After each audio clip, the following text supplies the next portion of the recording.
नमस्कार। JH education के online platform पर आप सभी स्टूडेंट्स का स्वागत है।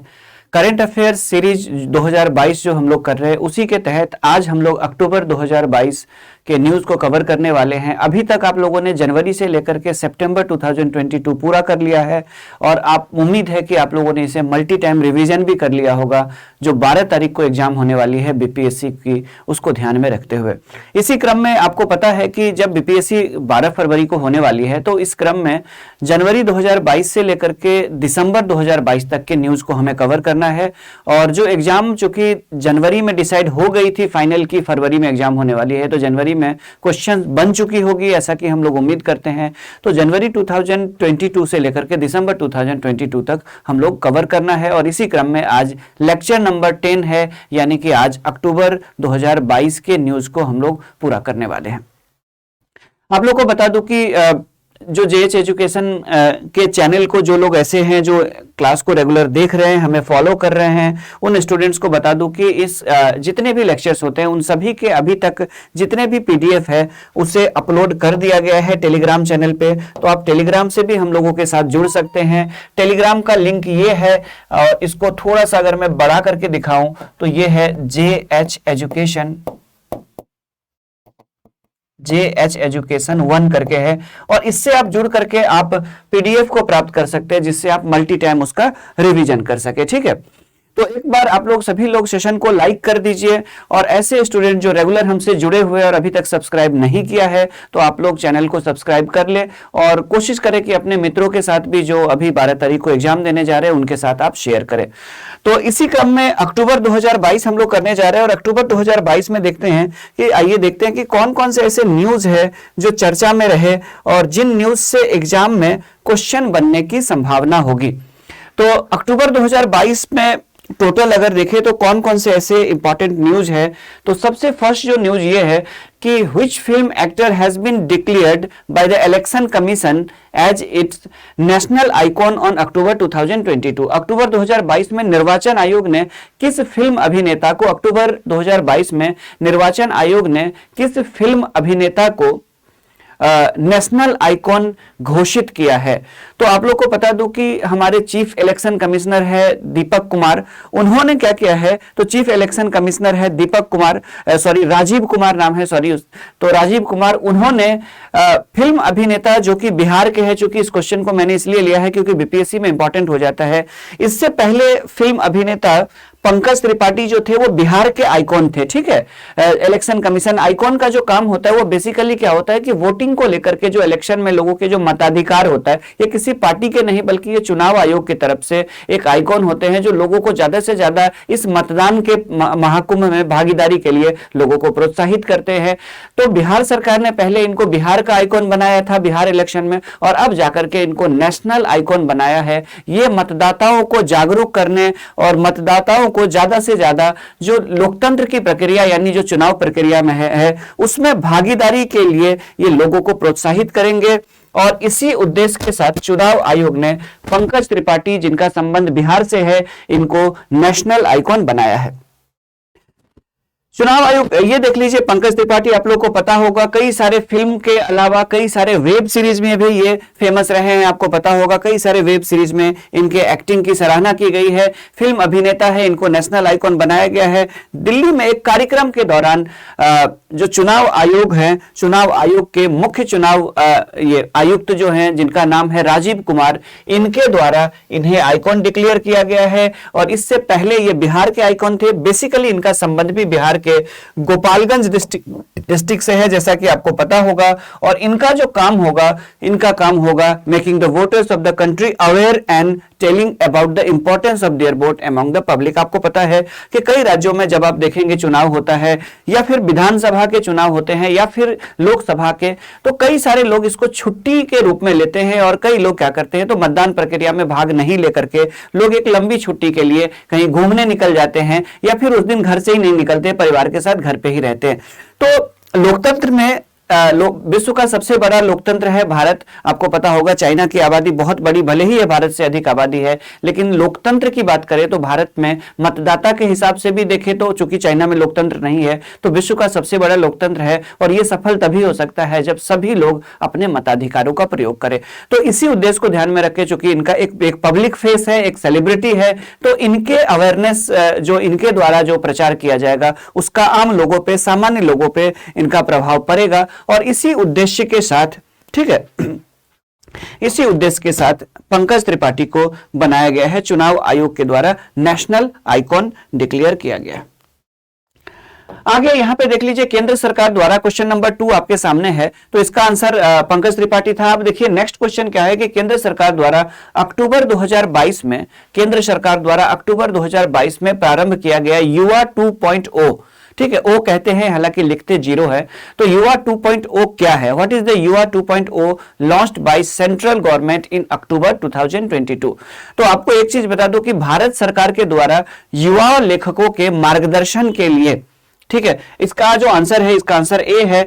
भारत सरकार के द्वारा युवा लेखकों के मार्गदर्शन के लिए एक प्रोग्राम शुरू किया गया है जिसको कहा गया है युवा, ठीक है, जिसको नाम दिया गया है युवा 2.0। इसका मेन मकसद क्या है? तो इसका मेन मकसद यह है कि युवा लेखकों को, जो राष्ट्रवादी लेखक है, जो देश की संस्कृति वगैरह सबको प्रमोट करना चाहते हैं, ऐसे युवाओं का मार्गदर्शन करना लेखकों को। और ये बेसिकली दिल्ली में इसकी शुरुआत की गई थी, गांधी जयंती के अवसर पर 2 अक्टूबर को शुरुआत की गई थी। इसमें टोटल देखेंगे तो इसमें टोटल 22 भारतीय भाषाओं के अलावा टोटल 22 इंडियन लैंग्वेज के अलावा, लैंग्वेजेस के अलावा एक और भाषा यानी अंग्रेजी को भी, इंग्लिश को भी शामिल किया गया है इसमें, ठीक है, इसमें अंग्रेजी को भी शामिल किया गया है। तो कुल मिलाकर के ये कितने हो गए? तो कुल मिलाकर के ये हो जाएंगे 23 भाषाओं में ये युवा लेखकों के द्वारा प्रारंभ किया गया है युवा 2.0। 23 भाषाओं के लेखकों को, युवा लेखकों को प्रोत्साहित करने के लिए युवा 2.0 2 अक्टूबर 2022 को गांधी जयंती के अवसर पर दिल्ली में शिक्षा और उच्च शिक्षा विभाग के द्वारा, शिक्षा मंत्रालय के अंतर्गत जो उच्च शिक्षा विभाग है, ठीक है, उसके द्वारा, हायर एजुकेशन के डिपार्टमेंट ऑफ हायर एजुकेशन के द्वारा ये शुरू किया गया है 22 भारतीय भाषाओं के अलावा अंग्रेजी भाषाओं में। इसमें बेसिकली क्या किया जाएगा? तो आपको पता है कि हम लोग 2022 में भारत ने मनाया आजादी के 75 वर्ष, हमारे 75 वर्ष पूरा हो गए, और जिसको हम लोगों ने अमृत महोत्सव के रूप में मनाया। तो ये उसी के प्रोजेक्ट के तहत ही अगर देखेंगे तो चूंकि 75वां गौरवशाली वर्ष है हम लोगों का, भारतीयों का आजादी के 75 ईयर प्लस हो चुके हैं, तो इसी के उपलक्ष्य में इंडिया @75 प्रोजेक्ट के तहत इसे किया जा रहा है, यानी कि युवा लेखकों को प्रोत्साहित दिया जाएगा। इंडिया @75 प्रोजेक्ट, 75 का मतलब है कि हमारे आजादी के 75वें वर्ष के उपलक्ष्य में, ठीक है।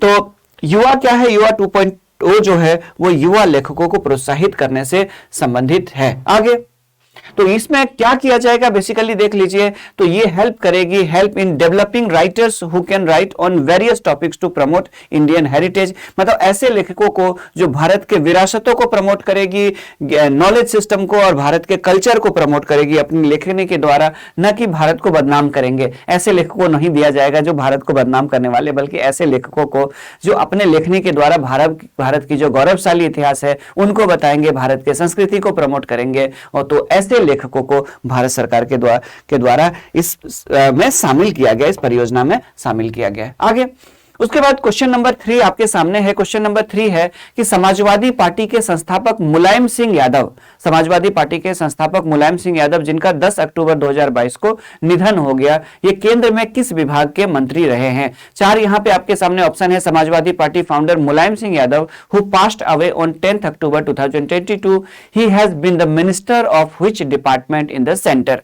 तो सेंटर में आप लोग को पता होगा कि मुलायम सिंह यादव भारत के रक्षा मंत्री रहे हैं। इसके अलावा मुलायम सिंह यादव 7 बार यूपी के अलग अलग सीटों से, कुछ सीटों से ये सांसद रहे। मैनपुरी से आपको पता है कई बार ये चुने गए हैं। इनके अलावा ये उत्तर प्रदेश के मुख्यमंत्री भी रहे हैं, समाजवादी पार्टी के ये संस्थापक भी रहे हैं और अपने समर्थकों के बीच में नेताजी के नाम से प्रसिद्ध रहे हैं। इनका बैकग्राउंड अगर आप देखेंगे तो स्पोर्ट्स है, यानी ये पहलवान भी थे और पहलवान के अलावा ये प्रोफेसर भी रहे हैं और उसके बाद ये राजनीति में आए थे और राजनीति में आने के बाद इन्हें काफी सफलता अर्जित हुई। अपना इन्होंने एक पार्टी बनाया बिहार में, उत्तर प्रदेश में इनकी बहुत बड़ी पकड़ हुआ करती थी इनकी पार्टी की, अभी भी है। तो मुलायम सिंह यादव केंद्र की बात करें तो केंद्र में ये एक बार केंद्रीय रक्षा मंत्री रहे हैं, यानी कि मिनिस्टर ऑफ डिफेंस कह लीजिए, मिनिस्ट्री ऑफ डिफेंस में ये मिनिस्टर रहे हैं। ठीक है, तो इनका निधन हो गया मेदांता हॉस्पिटल में अक्टूबर 2022 में। मेदांता हॉस्पिटल में लंबे बीमारी से इलाज के दौरान इनकी मृत्यु हो गई थी 10 अक्टूबर 2022 को गुरुग्राम में। 82 ईयर के थे, 7 बार सांसद रहे थे और उनके अलावा अपने समर्थकों में इनको नेताजी के नाम से पुकारा जाता था। 1996 से लेकर के 1998 तक ये देश के रक्षा मंत्री रहे थे। 1996 से लेकर के 1998 तक ये देश के रक्षा मंत्री रहे थे। ठीक है, आगे उसके बाद जाकर के गठबंधन की सरकार बनी थी। आप लोगों को पता होगा कि भारत में 1996 में से लेकर के अगर आप देखेंगे तो 1998 तक 2-2 बार सरकारें बदली थी और 2-2 बार जब सरकारें बदली थी तो उस दौरान कुछ समय के लिए प्रधानमंत्री रहे थे इंद्र कुमार गुजराल और उनके बाद कुछ समय के लिए भारत में HD देवेगौड़ा प्रधानमंत्री रहे थे। भारत के संयुक्त मोर्चा की ये थी, कई पार्टियों को मिल करके ये सरकारें बनी थी और इन सरकारों ने अपने टर्म्स पूरे नहीं कर पाई थी और बाद में जाकर के फिर से इलेक्शन करवाना पड़ा था। तो उसी दौरान ये देश के रक्षा मंत्री भी बने थे। ठीक है, आगे बढ़ते हैं। आपके सामने क्वेश्चन नंबर 4 है, मैं थोड़ा साइड हो जाता हूं। आपके सामने प्रश्न संख्या 4 है, देख लीजिए कि काशी विश्वनाथ कॉरिडोर की तर्ज पे, काशी विश्वनाथ के रिनोवेशन के लिए आपको पता होगा कि कॉरिडोर प्रोजेक्ट तैयार की गई है जिसके तहत काशी विश्वनाथ मंदिर और उसके आसपास के क्षेत्र को विकसित किया गया है ताकि यहाँ पे जो श्रद्धालु वगैरह सब है, जो पर्यटक वगैरह सब है, वो आसानी से पहुंच सके, उनके लिए बहुत सारी सुविधाएं डेवलप की गई है।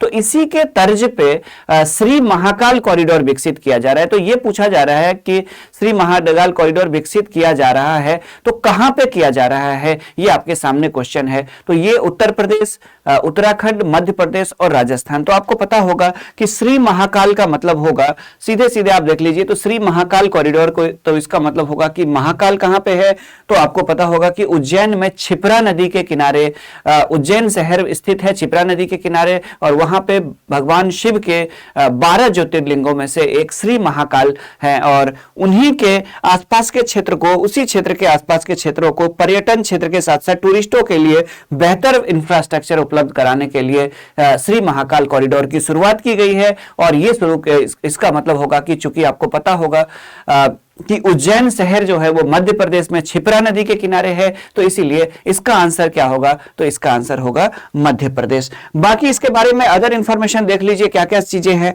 तो अदर इंफॉर्मेशन ये देख लीजिए, श्री महाकाल लोक कहा गया, इसका भी उन्होंने वो किया था, लोकार्पण किया था प्रधानमंत्री श्री नरेंद्र मोदी जी ने। तो 11 अक्टूबर 2022 को श्री महाकाल लोक का उद्घाटन किया गया है, मध्य प्रदेश में उज्जैन में स्थित है महाकालेश्वर मंदिर में।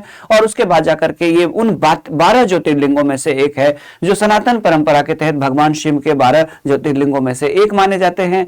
और यहाँ पे क्या होगा, तो भगवान शिव से जुड़े हुए जितनी भी पौराणिक कथाएं हैं उन सबको यहाँ पे प्रदर्शित किया जाएगा। और ये महाकाल कॉरिडोर प्रोजेक्ट का पार्ट है जिसके तहत श्री महाकाल के आसपास के क्षेत्रों को डेवलप किया जाएगा। ठीक उसी तरह अगर काशी विश्वनाथ जाएंगे तो आपको जितना आनंद अनुभूति होगी और किसी भी प्रकार की कोई परेशानी नहीं होगी, इतना बेहतर इंफ्रास्ट्रक्चर बनाया गया। ठीक यही, और इससे क्या होता है कि पर्यटन को भी बढ़ावा मिलता है। लोग जब जाते हैं तो उन्हें भी किसी भी प्रकार की समस्या का सामना नहीं करना पड़ता है। तो इसी के तर्ज पे भारत में क्या शुरू किया जा रहा है, तो इसी के तर्ज पे उज्जैन में श्री महाकाल कॉरिडोर भी बनाई जा रही है।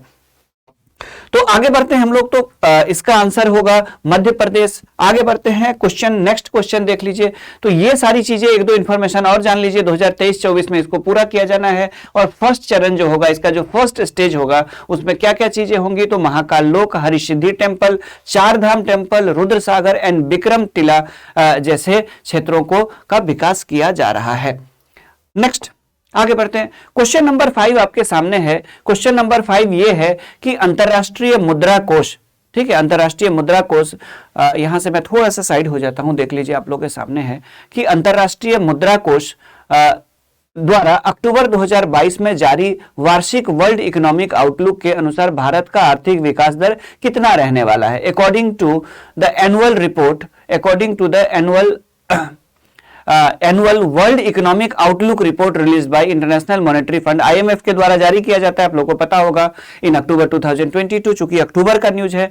तो India's economic growth rate is estimated to be what percent. तो आपको एक चीज बता दूं कि पहले IMF ने जो भारत के विकास दर का अनुमान लगाया था, उसमें संशोधन किया गया। आपको एक चीज बता दूं कि पहले जितने भी इंटरनेशनल एजेंसियां हैं, अंतरराष्ट्रीय एजेंसियां जो इस प्रकार के इकोनॉमिक डेवलपमेंट, चाहे वो वर्ल्ड हो चाहे इंडिया हो, उनको लेकर के जो एस्टिमेट जारी करती है, अनुमान जारी करती है, तो उनमें सभी जगह ने, संगठनों ने, जितने भी ऑर्गेनाइजेशन है, सभी ने इसमें संशोधन किए हैं। और सभी के संशोधन करने का जो मेन मकसद ये है कि जो रसिया और यूक्रेन वॉर चल रही है, उसकी वजह से पूरी दुनिया में इकोनॉमिक क्राइसिस आई है। किसी न किसी वस्तु के व्यापार में, कहीं ना कहीं व्यापार में रुकावट आ रही है और पूरी दुनिया में उसके आर्थिक विकास का निगेटिव होने का या कम होने का इंपैक्ट देखा जा सकता है। तो इसी क्रम में भारत को लेकर के जो पहले आर्थिक विकास का अनुमान था, उसको घटाया गया है और उसको घटा करके 6.1% कर दिया गया है IMF के द्वारा। लेकिन इसमें एक पॉजिटिव एक ये है कि ये जो इकोनॉमिक ग्रोथ रेट है वो वर्ल्ड की इकोनॉमिक ग्रोथ रेट से बहुत ज्यादा है। पूरी विश्व की आर्थिक विकास दर सिर्फ 3.2% है। IMF के अनुसार 3.2% विकास दर रहेगी और भारत इस मामले में ये आगे है। ये कहा जा सकता है सकारात्मक कि इंडिया फास्टेस्ट ग्रोइंग कंट्री बन गई है। यानी बड़ी अर्थव्यवस्था वाले देशों की बात कर ले, छोटे छोटे देशों को छोड़ ले जिनकी बहुत कम GDP होती है, बड़े देशों की बात कर ले, दुनिया के टॉप 10 देशों की बात कर ले, चाहे आबादी में चाहे अन्य चीजों में, इकोनॉमी में, ऐसे देशों में भारत का विकास दर अन्य देशों से कहीं आगे है और यूरोप के देशों से तो बहुत आगे निकल चुका है। भारत की जो इकोनॉमिक ग्रोथ रेट है वर्ल्ड की सिर्फ 3.2% है। तो इस लिहाज से सकारात्मक कहा जा सकता है।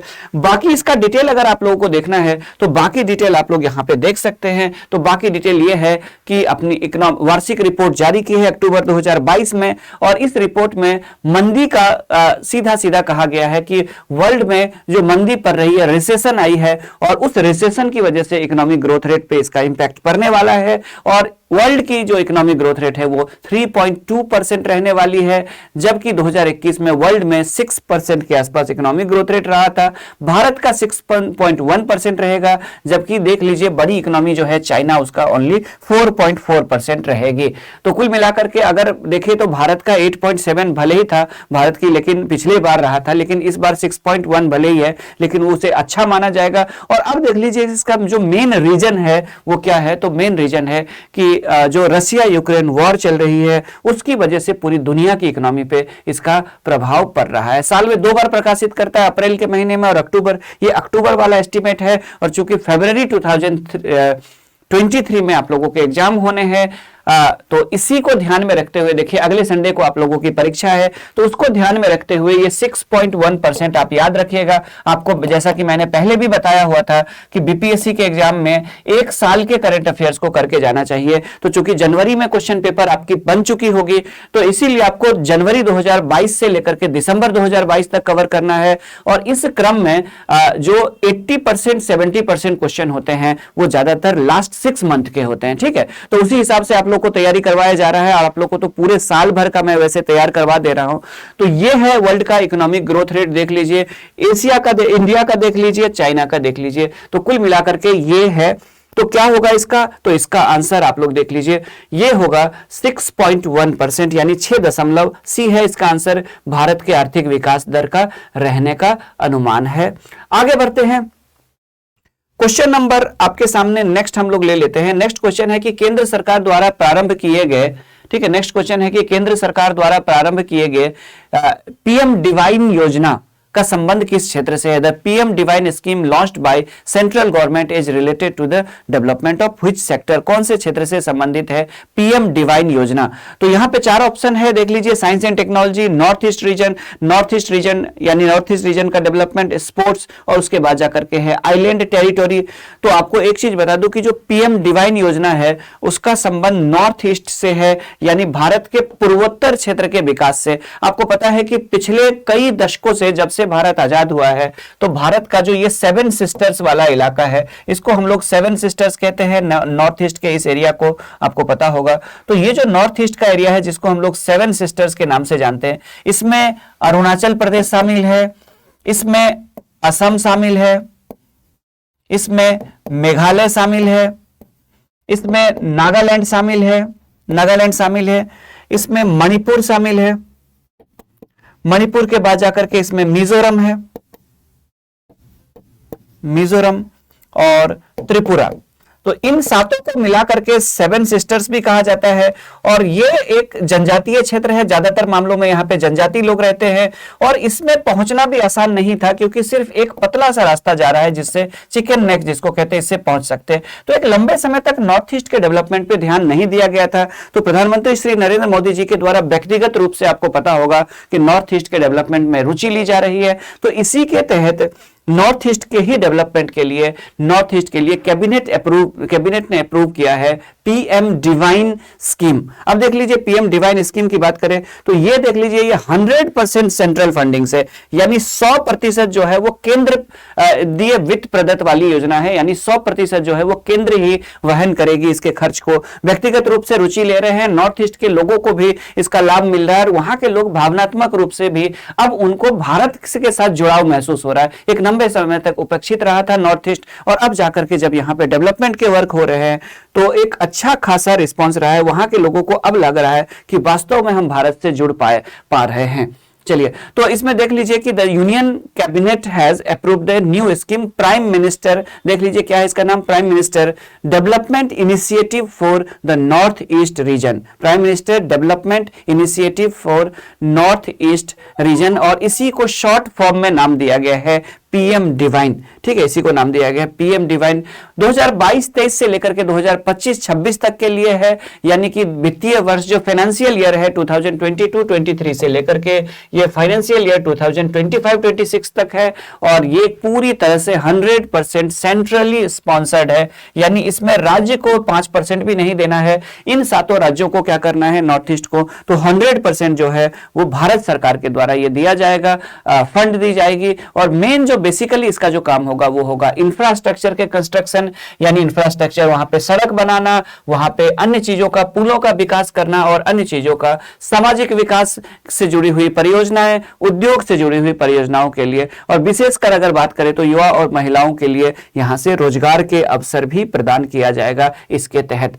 अब देखिए इसको चलाएंगे कौन कौन लोग, तो इसको इंप्लीमेंट करने की जिम्मेदारी मिली है मिनिस्ट्री ऑफ, ठीक है, पूर्वोत्तर परिषद, केंद्रीय मंत्रालय या एजेंसियों की मदद से, डोनर मंत्रालय द्वारा इसे किया जाएगा। ठीक है, आगे नेक्स्ट, आगे क्वेश्चन नंबर 7 आपके सामने है। तो प्रश्न संख्या 7 देख लीजिए क्या है। तो प्रश्न संख्या 7 आपके सामने है कि देश का पहले स्लेंडर लोरिस अभ्यारण्य किस राज्य में बनाया गया? In which state the country's first slender loris has been. तो आपको बता दो कि स्लेंडर लॉरिस जो है वो मंकी से ही मिलते जुलते, उसी प्रजाति से मिलते जुलते एक वो होता है, ठीक है, एक जीव होता है। और आप लोग अगर इसका फोटो देखेंगे तो ये देख लीजिए, स्लेंडर लॉरिस इसको कहा जाता है, और ये मंकी से ही मिलती जुलती एक प्रजाति होते हैं। और ये आपको एक चीज बता दूं कि कीड़े मकोड़े को खा करके, जैविक रूप से उसको खा करके, नष्ट करके, ये किसानों की मदद करने वाला एक जीव होता है। ये कीड़े मकोड़े को खाते हैं और इस तरह से किसानों को उनसे मुक्ति मिलती है। और ये तमिलनाडु में इनकी स्थिति खतरे में आ गई है, इसीलिए तमिलनाडु सरकार के द्वारा क्या किया गया है, तो तमिलनाडु सरकार के द्वारा पहला इसका अभ्यारण्य जो है वो अधिसूचित किया गया। जैसे आप अभ्यारण्य बना देते हैं, सेंचुरी डिक्लेयर कर देते हैं, वैसे ही क्या होता है कि उस विशेष जीव के संरक्षण पे, उनके कंजर्वेशन पे ध्यान दिया जाता है। तो स्लेंडर लॉरिस कहा जाता है इसको, स्लेंडर लॉरिस। और स्लेंडर लॉरिस और इस मंकी से ही मिलता जुलता एक छोटे से आकार का एक जीव है जो तमिलनाडु में बड़ी संख्या में पाई जाती है। हालांकि अब इसके अस्तित्व पे खतरा आ रहा है, तो सरकार ने क्या किया है, तमिलनाडु सरकार ने देश का पहला कडावुर सिलेंडर लॉरिस अभ्यारण्य को डिक्लेयर किया गया है। और ये बेसिकली डिंडीगुल डिस्ट्रिक्ट और करूर डिस्ट्रिक्ट, ये दोनों डिस्ट्रिक्ट कहां पे है, तो ये तमिलनाडु के हैं और यहां पे डिक्लेयर किया गया है। ताकि अब देख लीजिए क्या है, तो कडावुर सिलेंडर लॉरिस जो होता है वो पेड़ पे रहने वाले एक स्तनधारी जीव है, आपको पता होगा। और इसे IUCN ने लुप्त प्राय मान लिया है, यानी कि IUCN आप लोग को पता ही होगा, international union for conservation of nature. और इसके द्वारा बात करें तो इसको इंडेंजर्ड स्पीसीज के रूप में, यानी कि ये लुप्त होने का खतरा इस पे अब आ गया है और इसीलिए इसको तमिलनाडु सरकार बचाने का प्रयास करती है। ये किसानों के एक तरह से मित्र होते हैं, कीटों का शिकार करके क्या होता है, तो किसानों के फसलों को कीटों से बचाने का काम करते हैं। लुप्त होने का इस पे खतरा है और इसीलिए इसको मुख्य रूप से ठीक है, इस वन्य जीव अभ्यारण्य में क्या किया जाएगा, तो इसे बचाने का प्रयास किया जाएगा। क्वेश्चन नंबर 8 की तरफ बढ़ते हैं, देख लीजिए। तो क्वेश्चन नंबर तो इस तरह से तमिलनाडु में कडावुर सिलेंडर ठीक है अभ्यारण्य के लिए घोषित किया गया है।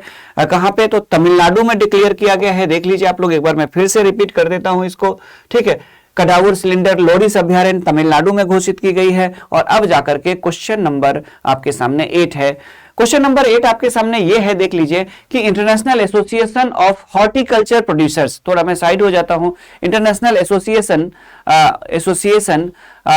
ऑफ हॉर्टिकल्चर प्रोड्यूसर्स द्वारा भारत के किस शहर को वर्ल्ड ग्रीन सिटी अवार्ड 2022 प्रदान किया गया है? Which city of India has been conferred with the World Green City Award 2022 by the International Association of horticulture? तो इंटरनेशनल एसोसिएशन ऑफ हॉर्टिकल्चर के द्वारा ग्रीन सिटी का जो अवार्ड मिला है, आप लोग को बता दो कि वो मिला है हैदराबाद को। हरे भरे शहर हैदराबाद में जो ग्रीन बेल्ट का निर्माण किया गया है उसको लेकर के प्रभावित होकर के क्या किया गया, तो हैदराबाद को ग्रीन सिटी की लिस्ट में शामिल किया गया। वर्ल्ड ग्रीन सिटी अवार्ड 2022 दिया गया है। अब देख लीजिए इसके बारे में बाकी चीजें देख लीजिए। वर्ल्ड ग्रीन सिटी अवार्ड के रूप में ये दिया जाता है, आप सामने में देख सकते हैं। और international association of horticulture producer world green city awards के समारोह का आयोजन कहां पे किया गया था, तो एक जेजू नाम का एक सिटी है। जेजू सिटी कहां पे है, तो जेजू सिटी है साउथ कोरिया में। और यहां पे इसका आयोजन किया गया था, दक्षिण कोरिया के जेजू सिटी में आयोजित किया गया था। और हैदराबाद को क्या मिला है, तो हैदराबाद को मिला है वर्ल्ड ग्रीन सिटी अवार्ड 2022 प्रदान किया गया है। अब देख लीजिए क्यों मिला है, तो उनको इस कैटेगरी के तहत दिया गया है, living green for economic recovery and inclusive growth श्रेणी के तहत दिया गया है। आप लोग को पता होगा कि हैदराबाद सिटी में पिछले दिनों कई सारे ग्रीन जोन डेवलप किए गए हैं हैदराबाद सिटी के आसपास। जब भी आप उसकी एरियल फोटोग्राफी वाला कुछ फोटो गूगल करके आप देखेंगे ग्रीन जोन ऑफ हैदराबाद, तो आप देखिएगा कितना खूबसूरत दिखता है। तो इसी के लिए हैदराबाद को क्या दिया गया है, तो हैदराबाद को दिया गया वर्ल्ड ग्रीन सिटी अवार्ड 2022 से सम्मानित किया गया है। अब ये करते कौन है, तो HIPH world green city award जो है वो उन शहरों को दिया जाता है जो ग्रीन जोन का प्रयास करते हैं, प्रकृति को बचाने का प्रयास करते हैं और ऐसे इनोवेशन लाते हैं। और in innovation protection of nature and innovation in this area, यानी इस क्षेत्र में अगर कोई नवाचार से संबंधित कार्य करते हैं तो उनको दिया जाता है। अब देख लीजिए किसको किसको मिला है, देख लीजिए तो living green for economic recovery and inclusive growth जो मिला है ये हैदराबाद को मिला है, तेलंगाना को मिला है। उसके बाद देखें तो लिविंग ग्रीन फॉर बायोडाइवर्सिटी की बात कर ले तो ये है बोगोटा DC को मिला है जो कि कोलंबिया में है, ठीक है। दक्षिण अमेरिका की राजधानी कोलंबिया, दक्षिण अमेरिकी देश है कोलंबिया। उसके बाद living green for climate change जो है मैक्सिको सिटी को मिला है जो कि मैक्सिको की कैपिटल है। और living green for health and wellbeing के लिए सिटी ऑफ फोर्ट फ्लेजा को मिला है, ठीक है। सिटी ऑफ फोर्ट फ्लेजा कहां पे है, तो यह है ब्राजील में। तो हैदराबाद को भी मिला है वर्ल्ड ग्रीन सिटी का अवार्ड मिला है। देख लीजिए किसको, green city award, world green city award 2022 मिला है भारत के हैदराबाद को, ठीक है। आगे बढ़ते हैं। क्वेश्चन नंबर 9 आपके सामने ये है, देख लीजिए कि क्वेश्चन नंबर 9 है कि कंसर्न वर्ल्ड वाइड, ठीक है, वेल्थ हंगर कह लीजिए या वेल्थ हंगर कह लीजिए, ठीक है। इसको थोड़ा सा स्पेलिंग को मैं ठीक कर देता हूं, वेल्थ हंगर, इसको कहेंगे वेल्थ हंगर लाइफ द्वारा संयुक्त रूप से जारी ग्लोबल हंगर इंडेक्स 2022 में किस देश को सबसे अच्छी रैंकिंग प्रदान की गई है? Which country has been given the best ranking in the global hunger index 2022 jointly released by Concerned Worldwide and wealth hunger life. तो वेल्थ हंगर लाइफ और कंसर्न वर्ल्ड वाइड के द्वारा ग्लोबल हंगर इंडेक्स जारी की जाती है, वैश्विक भूख सूचकांक। और आपको एक चीज बता दूं कि इस सूचकांक का, इस रिपोर्ट का भारत सरकार ने पूरी पुरजोर से विरोध किया है। आप देख लीजिए कि आफ्टर कोरोना या जो चाइना और रशिया यूक्रेन का जो वॉर चल रहा है, उसमें भी आप देख लीजिए कि कई देशों में जो खाद्यान्न संकट है उनको दूर करने के लिए भारत सरकार के द्वारा उन देशों को अनाज दिया जा रहा है। और भारत को हंगर इंडेक्स में जानबूझ करके एक साजिश के तहत कुछ सीमित लोगों के द्वारा, जो मुट्ठी भर लोग हैं, उनको बदनाम करने की कोशिश करते हैं। कहां बैठ करके ये लोग, यूरोपियन लोग, रिपोर्ट बना लेते हैं और उस रिपोर्ट में भारत को नीचा दिखाने की कोशिश करते हैं। तो भारत सरकार ने इसका पुरजोर विरोध किया है। लेकिन आपको पता है कि जितने भी इंडेक्स है तो एग्जाम के पॉइंट ऑफ व्यू से क्वेश्चन पूछे जाते हैं। 2-3 चीजें, top country, bottom country, India's neighbourhood, अगर नहीं भी अगर आपको है तो इंडिया की रैंकिंग, ये 2-3 चीजें आपको जानना चाहिए। तो ग्लोबल हंगर इंडेक्स में ये पूछा गया है, इसमें क्वेश्चन मैंने ये सेट किया है कि सबसे अच्छी रैंकिंग। तो आपको पता होगा कि ग्लोबल हंगर इंडेक्स में जो सबसे अच्छी रैंकिंग जो है वो दी गई है बेलारूस को, जो कि यूक्रेन के पड़ोसी देश है। बेलारूस जो कि रशिया का भी पड़ोसी देश है और यूक्रेन का पड़ोसी देश है, उसको नंबर 1 रैंकिंग मिली है, फर्स्ट रैंकिंग मिली है हंगर इंडेक्स में। दूसरे स्थान पर अगर बात करें तो बोस्निया एंड हर्जेगोविना, ये भी यूरोपियन कंट्री है, इसको भी दूसरा रैंकिंग मिला है अच्छी रैंकिंग में। तीसरे स्थान पर जो है वो है चिली। तो टॉप 3 की अगर बात करें तो वर्ल्ड में टॉप 3 में बेलारूस है, उसके बाद बोस्निया एंड हर्जेगोविना है और उसके बाद जाकर के दक्षिण अमेरिकी देश जो है वो है चिली, ये इसको शामिल किया गया। भारत की बात कर ले तो देख लीजिए यहां पे इसको जारी कौन करता है, तो देख लीजिए वेल्थ हंगर लाइफ के द्वारा संयुक्त रूप से, कंसर्न वर्ल्ड वाइड और वेल्थ हंगर लाइफ के द्वारा संयुक्त रूप से जारी की जाती है। और इस रैंकिंग में अगर हम बात करें तो 121 देश शामिल थे और इन 121 देशों में भारत को 107वें स्थान पर रखा है। इसीलिए भारत सरकार ने पूरी तरह से इसको खारिज कर दिया है इस रिपोर्ट को। लेकिन चूंकि विवाद में भी आ जाता है तो क्वेश्चन पूछने की संभावना बढ़ जाती है, तो इसीलिए तो 121 देशों की सूची में भारत को देखिए GHI स्कोर जो मिला है सिर्फ 29.1 मिला है 100 में से, आउट ऑफ 100। भारत के आप देख लीजिए कितनी दुखद बात है कि भारत के पड़ोसी नेपाल को भी भारत से अच्छा दिखा गया। पाकिस्तान जहां पे देखिए इतनी किल्लत है राशनों की, उसको भी भारत से नीचा दिखा। इसलिए भारत सरकार ने खारिज कर दिया। इकोनॉमिक क्राइसिस से जूझ रहा श्रीलंका, पिछले साल आपने वहां पे सारी चीजों को, दशाओं को देखा था, इसको इतनी अच्छी रैंकिंग मिली। और तो कहीं ना कहीं इसीलिए बांग्लादेश की भी स्थिति खराब है जिसको भारत चावल दे रहा है।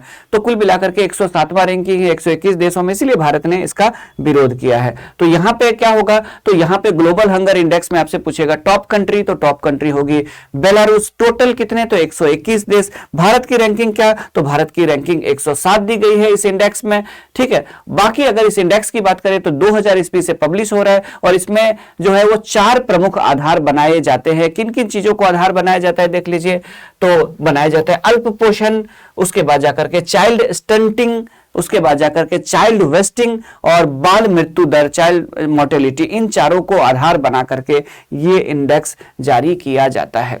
ठीक है, आगे बढ़ते हैं। उसके बाद जाकर के क्वेश्चन नंबर 10 आपके सामने है, देख लीजिए। तो क्वेश्चन नंबर 10 आपके सामने ये है कि अक्टूबर 2022 में प्रधानमंत्री श्री नरेंद्र मोदी मानगढ़ धाम को ने, एक लाइन छूटा हुआ है, प्रधानमंत्री श्री नरेंद्र मोदी ने, चलिए इसे मैं जोड़ देता हूं, मानगढ़ धाम को राष्ट्रीय स्मारक घोषित किया है। यह किस राज्य में स्थित है? October 2022, in October 2022 prime minister Shri Narendra Modi has declared Mangarh Dham as a national monument in which state is located. तो आप लोग को एक चीज बता दूं कि भील जातियों के नरसंहार के लिए प्रसिद्ध था। हम लोग तो पढ़ते हैं कि 1919 में जालियांवाला बाग हत्याकांड के बारे में हम लोग पढ़ते हैं, जिसमें अंग्रेजों के द्वारा गोली चलाई गई थी, जिससे अमृतसर में आपको पता होगा कि बड़ी संख्या में भारत के स्वतंत्रता आंदोलन में भाग लेने वाले जो वो स्वतंत्रता सेनानी जो शांतिपूर्वक वहां पे बैठ करके सम्मेलन कर रहे थे, उनकी हत्या कर दी गई थी, उन पे गोली चलाई गई थी। लेकिन इस घटना से लगभग 6 साल पहले भी ऐसे एक नरसंहार हुआ है और देखिए दुर्भाग्यवश की इतिहास में उसकी बहुत ज्यादा चर्चा नहीं होती है और उसमें 1500 से ज्यादा हमारे जो हम सभी के जो भील जनजाति, जो हम लोगों के एक गौरवशाली इतिहास से जुड़े हुए हमेशा से रहे हैं, सम्मानित जनजाति जिनका महाभारत में भी आप उल्लेख मिलते हैं।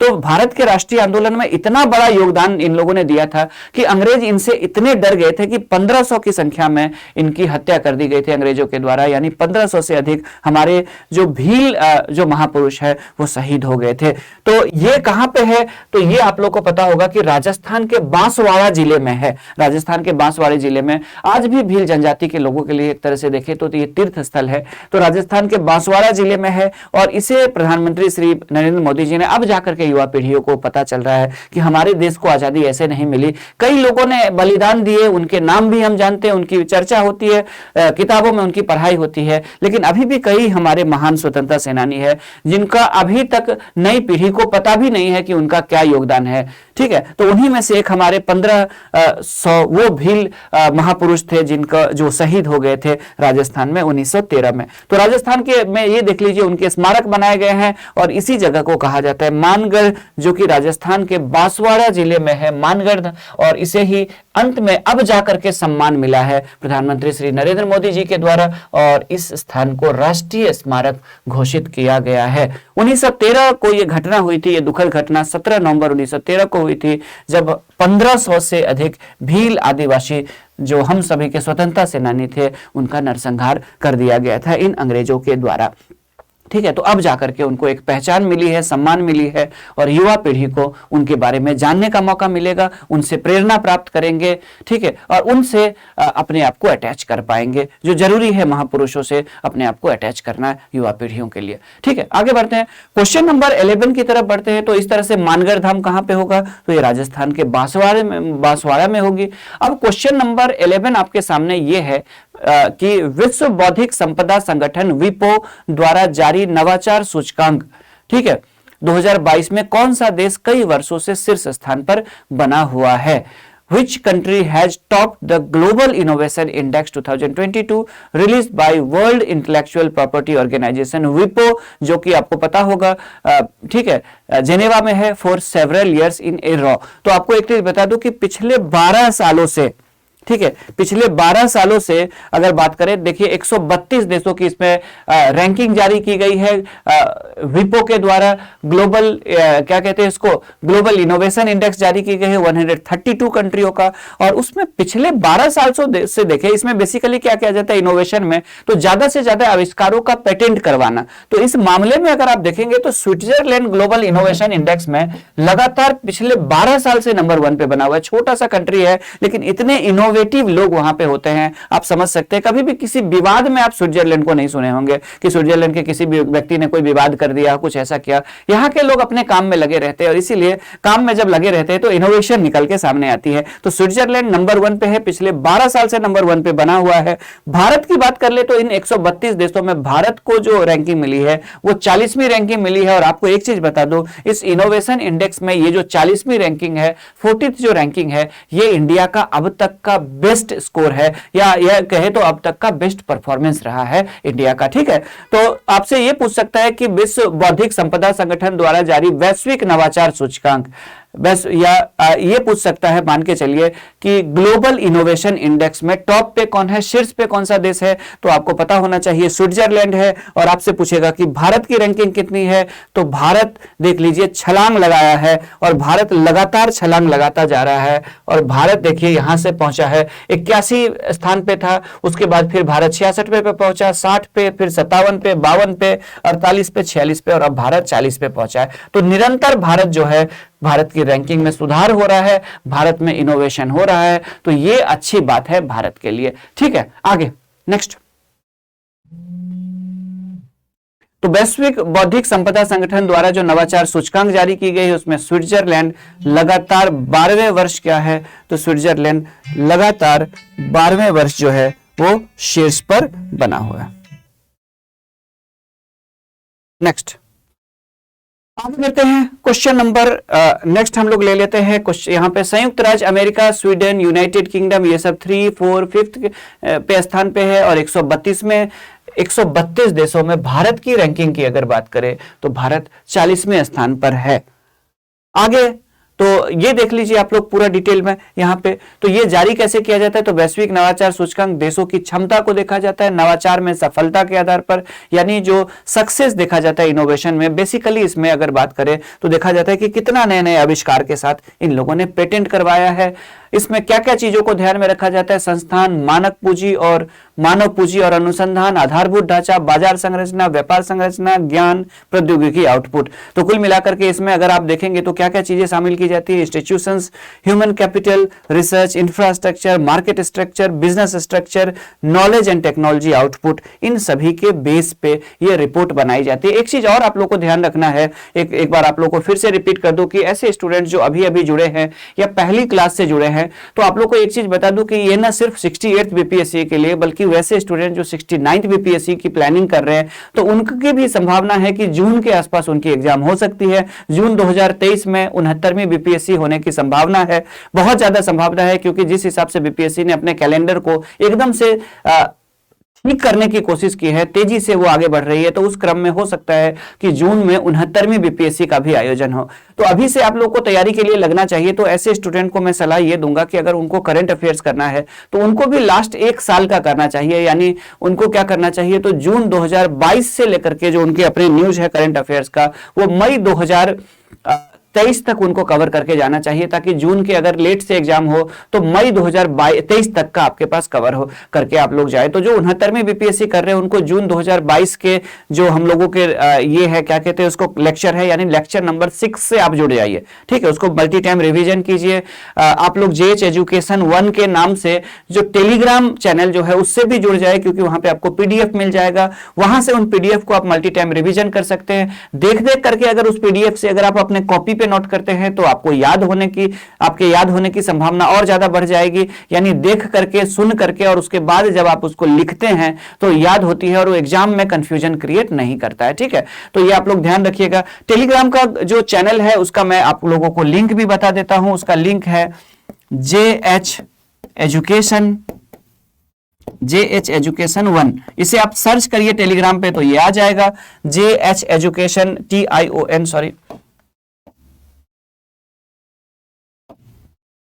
जेएच एजुकेशन 1 करके अगर आप सर्च करेंगे टेलीग्राम पे तो ये आ जाएगा, वहां से आप जुड़ करके पीडीएफ प्राप्त कर सकते हैं। इनके अलावा जो स्टूडेंट्स देख रहे हैं, आपको एक चीज बता दूं कि जो कमिटमेंट है चैनल पे कि अगर मैं ये सीरीज चलाऊंगा तो जो सीरीज जब भी चलाया जाएगा, इसकी घोषणा की जाएगी इस चैनल पे, तो वो सीरीज आपको आपके साथ वादा पूरा किया जाएगा और उसे उसी हिसाब से चलाया जाएगा। तो आगे भी हमारी योजना जो है वो ये है कि ऐसे स्टूडेंट जो यूपी पीसीएस देना चाहते हैं 2023, उनके लिए यूपी पीसीएस करंट अफेयर्स की सीरीज चलाने की योजना है हमारी। जो स्टूडेंट आईएएस देना चाहते हैं आगे 2023 में या 24 में, उनके लिए आईएएस की अलग से प्रीलिम्स की सीरीज चलाने की हमारी योजना है। और ऐसे स्टूडेंट जो 68वीं के बाद 69वीं या 70वीं बीपीएससी देना चाहते हैं, वो अभी से हमारे साथ जुड़ सकते हैं और रेगुलर करंट अफेयर्स की इस क्लास को कर सकते हैं। तो बीपीएससी के लिए एक अलग ये सीरीज जो है आप लोग की चलेगी, 1 से लेकर के ये 12 सीरीज है, 2022 का है। और जैसे ये 12 नंबर खत्म हो जाएगी तो फिर से 1 शुरू होगा, करंट अफेयर्स सीरीज 2023 नाम से बीपीएससी के लिए स्पेशली डेडिकेटेड होगा, और वो जनवरी से लेकर के दिसंबर तक के उसमें 2023 के न्यूज होंगे। आप लोगों के लिए 69वीं वालों के लिए 6 महीना उधर का और 6 महीना इधर का जरूरी है। 6 से 7 महीना 2022 वाला कर लीजिए आप लोग इसी सीरीज से, और उसके बाद जाकर के जो 1 2 3 4 जो होगा अभी वाला जो होगा, शुरू के जो 5 होंगे उसको भी आप लोग 23 वाले कर लेंगे। तो आप लोगों का 1 साल का करंट अफेयर्स तैयार हो जाएगा। तो आप लोग जरूर जुड़िए। और ऐसे स्टूडेंट जो आईएएस देना चाहते हैं उनके लिए भी अलग से शुरू किया जाएगा। एक और इंफॉर्मेशन आप लोगों को बता दूं कि जब आप लोग बीपीएससी के जो 68वीं वाले प्रीलिम्स देके आएंगे, या वैसे स्टूडेंट जो अभी से मेंस की भी थोड़ा बहुत जानकारी चाहते हैं कि कम से कम इंट्रोडक्शन हो मेंस के पार्ट का, तो बहुत जल्द इस चैनल पे मेंस के टॉपिक को भी लेकर के हम लोग आने वाले हैं। उसमें न सिर्फ हम लोग कॉन्सेप्ट पे बात करेंगे, ऐसे इश्यूज पे जो चर्चा में रही है, चाहे जीएस के किसी भी सेक्शन से हो, तो उस पे हम लोग न सिर्फ चर्चा करेंगे बल्कि उसमें आंसर फॉर्मेटिंग भी आप लोगों को बताया जाएगा कि कैसे आपको एक बेस्ट आंसर लिखना है जिससे आपको एक अच्छा मार्क्स मिल सके और आप सक्सेस हो सके। तो हमारे साथ जुड़े रहिएगा आप लोग। आगे बढ़ते हैं हम लोग। तो अगला जो क्वेश्चन है यहाँ पे ये है, ये अगला जो लाइन है ये है कि 2022 में इसका थीम क्या था। तो 2022 है इसमें थीम था what is the future of innovation driven development. कहने का मतलब नवाचार संचालित विकास का भविष्य क्या है। ठीक है, ये इस बार का। तो नवाचार संचालित जो विकास है उसका भविष्य वाकई में उज्जवल है। इसमें कोई, जितना इनोवेटिव उस देश के नागरिक होंगे उतना इनोवेशन उस देश में होगा, और जितना उस कंट्री में इनोवेशन होगा उतना वो कंट्री साइंस एंड टेक में फाइनेंशियली स्ट्रांग होगा, उतना आगे बढ़ेगी वो देश। आप देख रहे हैं, चाहे वो इसरो जैसे संस्थान हो, चाहे बार्क जैसे संस्थान हो, चाहे भारत में अन्य संस्थान हो, उनके द्वारा किए गए रिसर्च का भारत को फायदा मिलता है। और आपने कोविड-19 के भी दौरान देखा था, भारत बायोटेक हो या फिर अन्य संस्थानों के द्वारा जो रिसर्च किया गया, जो इनोवेशन किया गया, उसको भारत को उसका कितना लाभ मिला था। तो यहां पे बात कर लेते हैं विपो की। तो विपो यानी वर्ल्ड इंटेलेक्चुअल प्रॉपर्टी ऑर्गेनाइजेशन, विश्व बौद्धिक संपदा संगठन की बात करें तो 193 देश पूरी दुनिया में इसके वो है, संयुक्त राष्ट्र के द्वारा इसे वित्त पोषण दिया जाता है। और इसका जो हेडक्वार्टर है वो जिनेवा यानी स्विट्जरलैंड के जिनेवा शहर में है। क्वेश्चन नंबर 12 की तरफ हम लोग बढ़ते हैं। तो क्वेश्चन नंबर 12 है कि स्वच्छ सर्वेक्षण 2022 के अनुसार भारत का पहला 7 स्टार कचरा मुक्त शहर, ठीक है, अकॉर्डिंग टू स्वच्छ सर्वेक्षण 2022, India's first garbage free city is. तो भारत का जो गार्बेज फ्री सिटी है उनमें 7 स्टार्स। आपको एक चीज बता दूं कि भारत के सबसे स्वच्छ शहर के रूप में पिछले कई सालों से नंबर 1 पे है मध्य प्रदेश का इंदौर शहर, आप लोगों को पता होगा। तो इंदौर शहर और भारत सरकार ने जो ये जो स्वच्छता सर्वेक्षण है इसके तहत क्या किया गया है, तो अब स्टार रेटिंग जारी की जाती है, यानी कि कचरा, ऐसे शहर जिसमें बहुत ज्यादा कचरा है उसकी स्टार रैंकिंग कम हो जाएगी, उससे कम स्टार मिलेगा। और ऐसे शहर जो कचरा को सबसे बेहतर ढंग से उसका रिसाइकल कर पा रहा है, सबसे बेहतर ढंग से उसका मैनेजमेंट कर पा रहा है, गार्बेज मैनेजमेंट जिनका सबसे बेटर है, तो उनकी जो स्टार रैंकिंग होगी वो सबसे बेहतर होगी। तो आपको एक चीज बता दूं कि भारत में 7 स्टार सबसे बेहतर माना गया है, 5 स्टार में उससे बेहतर, उससे थोड़ा डाउन माना जाएगा। तो भारत में इंदौर शहर को 7 स्टार रैंकिंग दी गई है, और इस तरह से गार्बेज फ्री सिटी के रूप में 7 स्टार रैंकिंग पाने वाला भारत का पहला शहर बन गया है। कौन? इंदौर। तो इंदौर भारत का पहला शहर होगा जिसको गार्बेज के लिए मतलब गार्बेज फ्री सिटी के रूप में 7 स्टार रैंकिंग दी गई है मध्य प्रदेश के इंदौर को। तो इसका आंसर क्या होगा? तो इसका आंसर होगा ए होगा, यानी इंदौर होगा। तो देख लीजिए यहां पे स्वच्छता सर्वेक्षण को लेकर के ये सर्वेक्षण किया गया था, और बेसिकली जो ये सर्वेक्षण किया गया था, ये चूंकि हम लोग को पता है कि आपको पता है कि भारत अपने आजादी के 75वां वर्ष मना रहा है,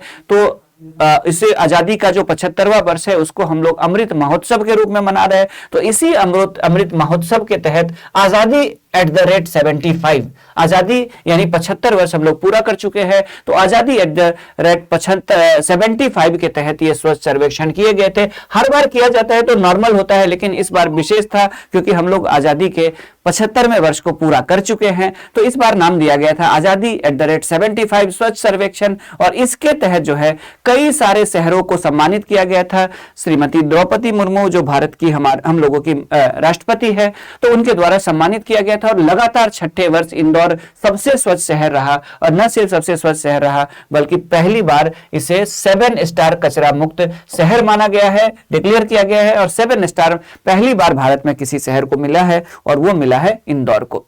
उसके अलावा भारत के कुछ और शहर हैं जिनकी रैंकिंग इंदौर से थोड़ा नीचे है, लेकिन उन्होंने भी बेहतर परफॉर्मेंस किया, तो उनको भी सर्टिफिकेट दिया गया है, गार्बेज फ्री का सर्टिफिकेट मिला है, और उनको 5 स्टार रेटिंग के साथ मिला है। और ये सिटीज कौन कौन से हैं? तो ये है सूरत जो कि गुजरात में है, भोपाल जो कि मध्य प्रदेश की कैपिटल है, मैसूर जो कि कर्नाटका में एक पुराने शहर के रूप में जाना जाता है, नवी मुंबई जो दक्षिण मुंबई के दक्षिणी भाग में बसाया गया एक नया शहर है, विशाखापत्तनम जो कि आंध्र प्रदेश में है, और तिरुपति जो कि आंध्र प्रदेश में। तो इन सभी को क्या मिला है? 5 स्टार गार्बेज फ्री सिटी का सर्टिफिकेट मिला है, और यह सर्वेक्षण 2016 से लगातार किया जा रहा है। यहां पे एक बार एक टेबल को भी देख लीजिए, इस लिस्ट को भी देख लीजिए। तो 1 लाख से अधिक आबादी वाले सबसे स्वच्छ शहर अगर बात करें, आजादी @75 के तहत जो स्वच्छता सर्वेक्षण हुई है, उसमें अगर सबसे स्वच्छ शहर की बात करें, ऐसे शहर जिसकी आबादी 1 लाख से अधिक है, तो उसमें इंदौर चूंकि आपको पता होगा कि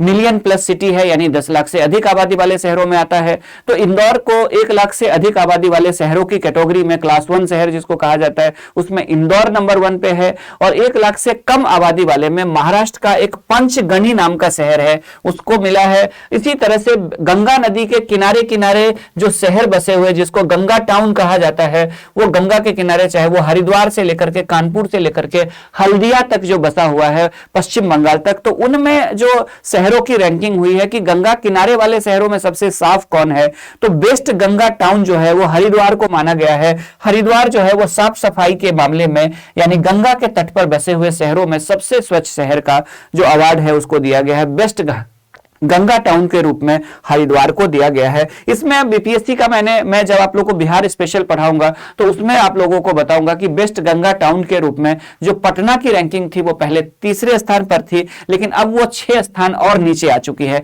तो ये बिहार करंट अफेयर्स भी मैं जैसे ही आप लोगों का ये दिसंबर अंक खत्म होगा मंगलवार को, तो बुधवार को बिहार करंट अफेयर्स की एक मैराथन चलाई जाएगी और जिसमें बिहार करंट अफेयर जो 1 साल के सभी क्वेश्चन है उसे यहां पे सॉल्व किया जाएगा। संभावित जो प्रश्न बनेंगे उस पे हम लोग चर्चा करेंगे। तो फास्ट मूवर सिटी का अवार्ड मिला है शिवमोगा कर्नाटक को। सबसे स्वच्छ राज्य की बात करें, क्लीनेस्ट स्टेट की बात करें तो वो एमपी सबसे क्लीनेस्ट स्टेट है, सबसे साफ सुथरा। और छोटे राज्यों में बात करें, स्मॉल स्टेट्स की बात करें तो त्रिपुरा जो है वो क्लीनेस्ट स्टेट है हमारे इंडिया का। तो कुल मिलाकर के ये सारी चीजें हो गई। क्वेश्चन नंबर 13 की तरफ बढ़ते हैं। क्वेश्चन नंबर 13 ये है कि विश्व में चीनी का सबसे बड़ा उत्पादक देश कौन है? The largest producer of sugar in the world. तो आपको एक चीज बता दूं कि भारत में चीनी उद्योग की समस्या को दूर करने के लिए सुझाव देने हेतु भारत सरकार ने सी रंगराजन कमेटी का गठन किया था, ठीक है। और सी रंगराजन कमेटी के द्वारा जब गठन किया गया था तो इस कमेटी के सुझाव के आधार पर भारत में बहुत सारे रिफॉर्म किए गए थे, चाहे वो शुगर केन प्रोडक्शन, कल्टीवेशन या शुगर इंडस्ट्री से जुड़ी हुई जितनी भी समस्या है उनके रिनोवेशन से रिलेटेड बहुत सारे डिसीजंस लिए गए थे और उसका इंपैक्ट दिखा। और देखते देखते अब क्या हो गया है, तो भारत चीनी का सबसे बड़ा उत्पादक देश बनकर के उभरा है विश्व में, ठीक है। भारत की बात करें तो भारत विश्व में चीनी का सबसे बड़ा उत्पादक देश बनकर के उभरा है। यहां पे देख लीजिए आप लोग आगे, तो ये हासिल किया गया, ये उपलब्धि हासिल किया गया। ब्राजील को अब पूछेगा कि भारत किस देश को पीछे करके या किस देश को पछाड़कर भारत विश्व में चीनी का सबसे बड़ा उत्पादक देश बना है। तो भारत, आपको एक चीज बता दूं कि भारत ने ब्राजील को इस मामले में पीछे किया है और ब्राजील को पछाड़ते हुए भारत जो है वो विश्व में चीनी के उत्पादन में नंबर 1 देश बनकर के उभरा है, ठीक है। विश्व में नंबर 1 देश बनकर के उभरा है भारत चीनी के मामले में। एक दो इंफॉर्मेशन और आइए हम लोग जान लेते हैं।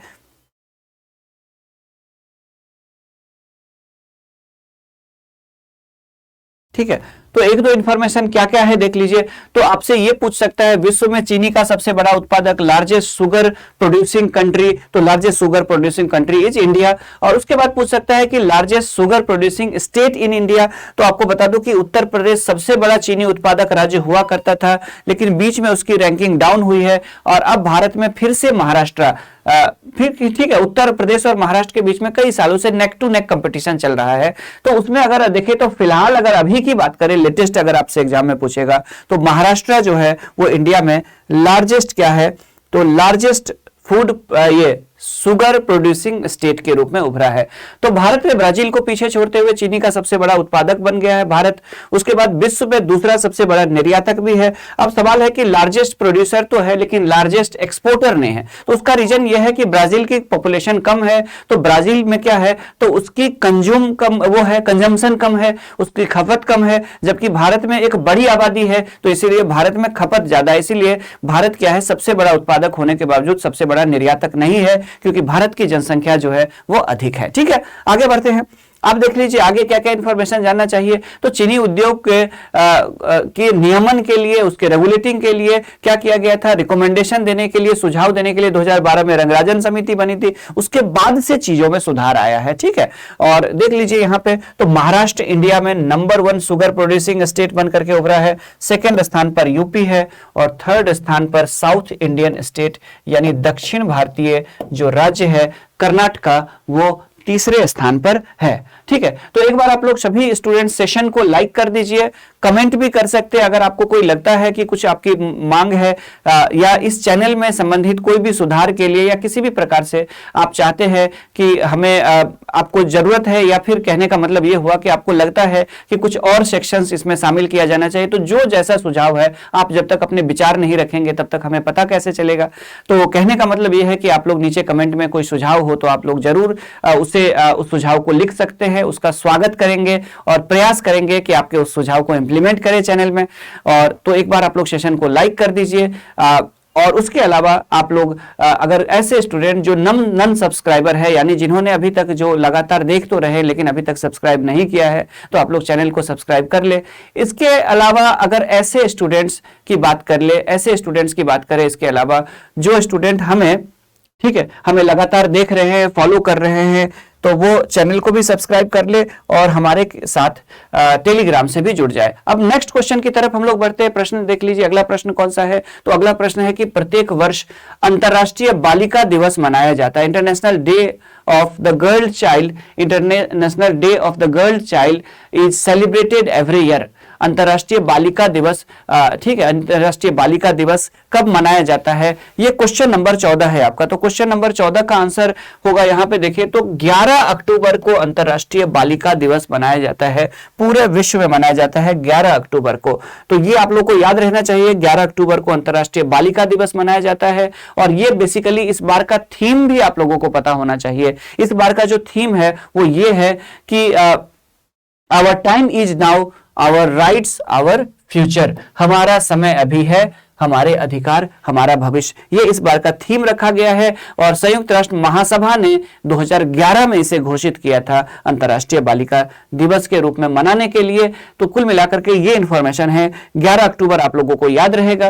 क्वेश्चन नंबर 15 की तरफ बढ़ते हैं। देखिए क्वेश्चन नंबर 15 आपके सामने ये है कि भारत का पहला सौर ऊर्जा संचालित गांव मोढेरा किस राज्य में है। तो आप लोग को पता होगा, मोढेरा सूर्य मंदिर के लिए फेमस है। चालुक्य वंश के शासकों के द्वारा यहाँ पे सूर्य मंदिर बनाई गई थी, इतिहास में भी इसकी चर्चा होती है। और मोढेरा फिर से एक बार चर्चा में है क्योंकि इस राज्य ने इस गांव ने एक स्पेशल, एक विशेष क्या कहते हैं उपलब्धि प्राप्त की है। और वो उपलब्धि ये है कि रिन्यूएबल एनर्जी यानी सोलर एनर्जी से, सोलर प्लेट से पूरा गांव सजा हुआ है। और इस गांव में जो 100% जो है वो सोलर एनर्जी से ही, सोलर पावर्ड ही विलेज के रूप में उभरा है। और मोढेरा जो है वो, मोढेरा कहां पे है, तो मोढेरा आप लोगों को पता है कि ये गुजरात में है, गुजरात के मेहसाणा जिले में है। और गुजरात के इस मेहसाणा जिले का यह फोटो देख लीजिए, मोढेरा पूरी तरह से 100% सोलर पावर्ड डिस्ट्रिक्ट के रूप में ये उभरा है।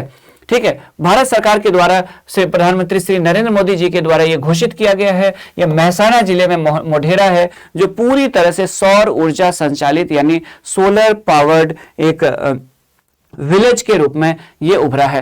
मोढेरा के का अगर अदर देखेंगे, हिस्टोरिकल एस्पेक्ट अगर आप देखेंगे उसका या इंपॉर्टेंस देखेंगे, तो मोढेरा जो है वो सन टेम्पल यानी सूर्य मंदिर के लिए फेमस रहा है। ये प्राचीन मंदिर है जो कि पुष्पावती नदी के किनारे मोढेरा गांव बसा हुआ है और यहाँ पे ये सूर्य मंदिर है। और यहाँ पे चालुक्य वंश के शासक जो भीम प्रथम हुआ करते थे, भीम फर्स्ट के द्वारा यहाँ पे क्या था, तो यहाँ पे मंदिर बनवाया गया था। यहाँ पे 1000 से भी ज्यादा, इस गांव में 1000 से भी ज्यादा सोलर पैनल्स लगाए गए हैं इलेक्ट्रिसिटी सप्लाई के लिए, एनर्जी सप्लाई के लिए, ताकि इस गांव के लोग पूरी तरह से सोलर एनर्जी के ही उपयोग कर सके, पर्यावरण में किसी भी प्रकार का प्रदूषण ना हो।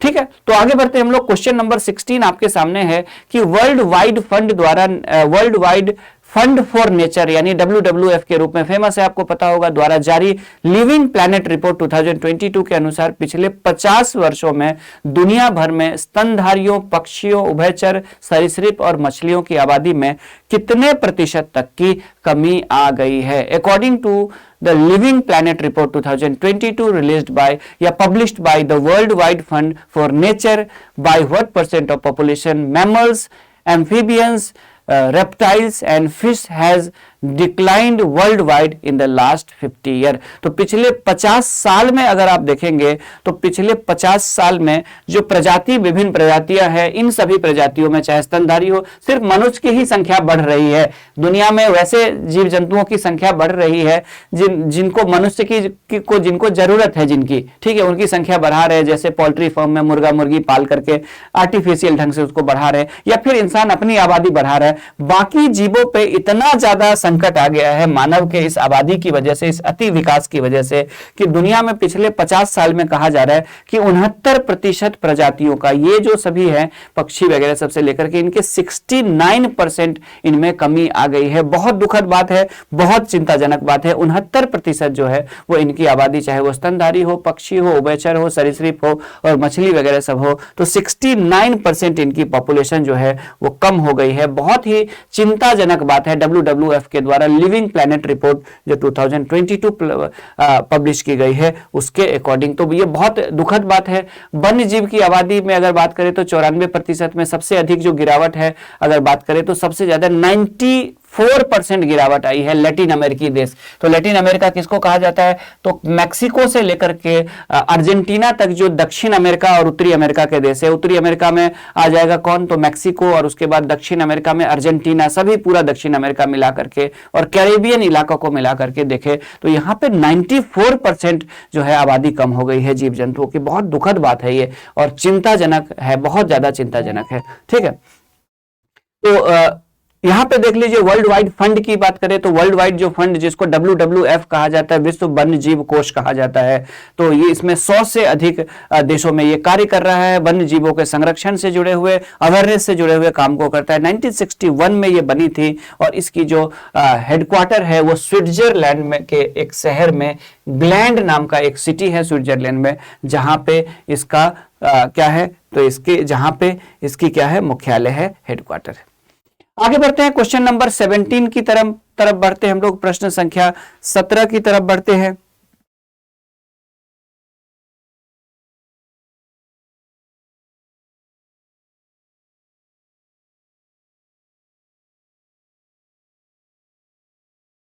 क्वेश्चन नंबर 17 की तरफ बढ़ते हैं। देखिए क्वेश्चन नंबर 17 क्या है कि संयुक्त राष्ट्र विकास कार्यक्रम और Oxford poverty and human development initiative द्वारा जारी वैश्विक बहुआयामी गरीबी सूचकांक 2022 के अनुसार गरीबों की सर्वाधिक संख्या किस देश में है?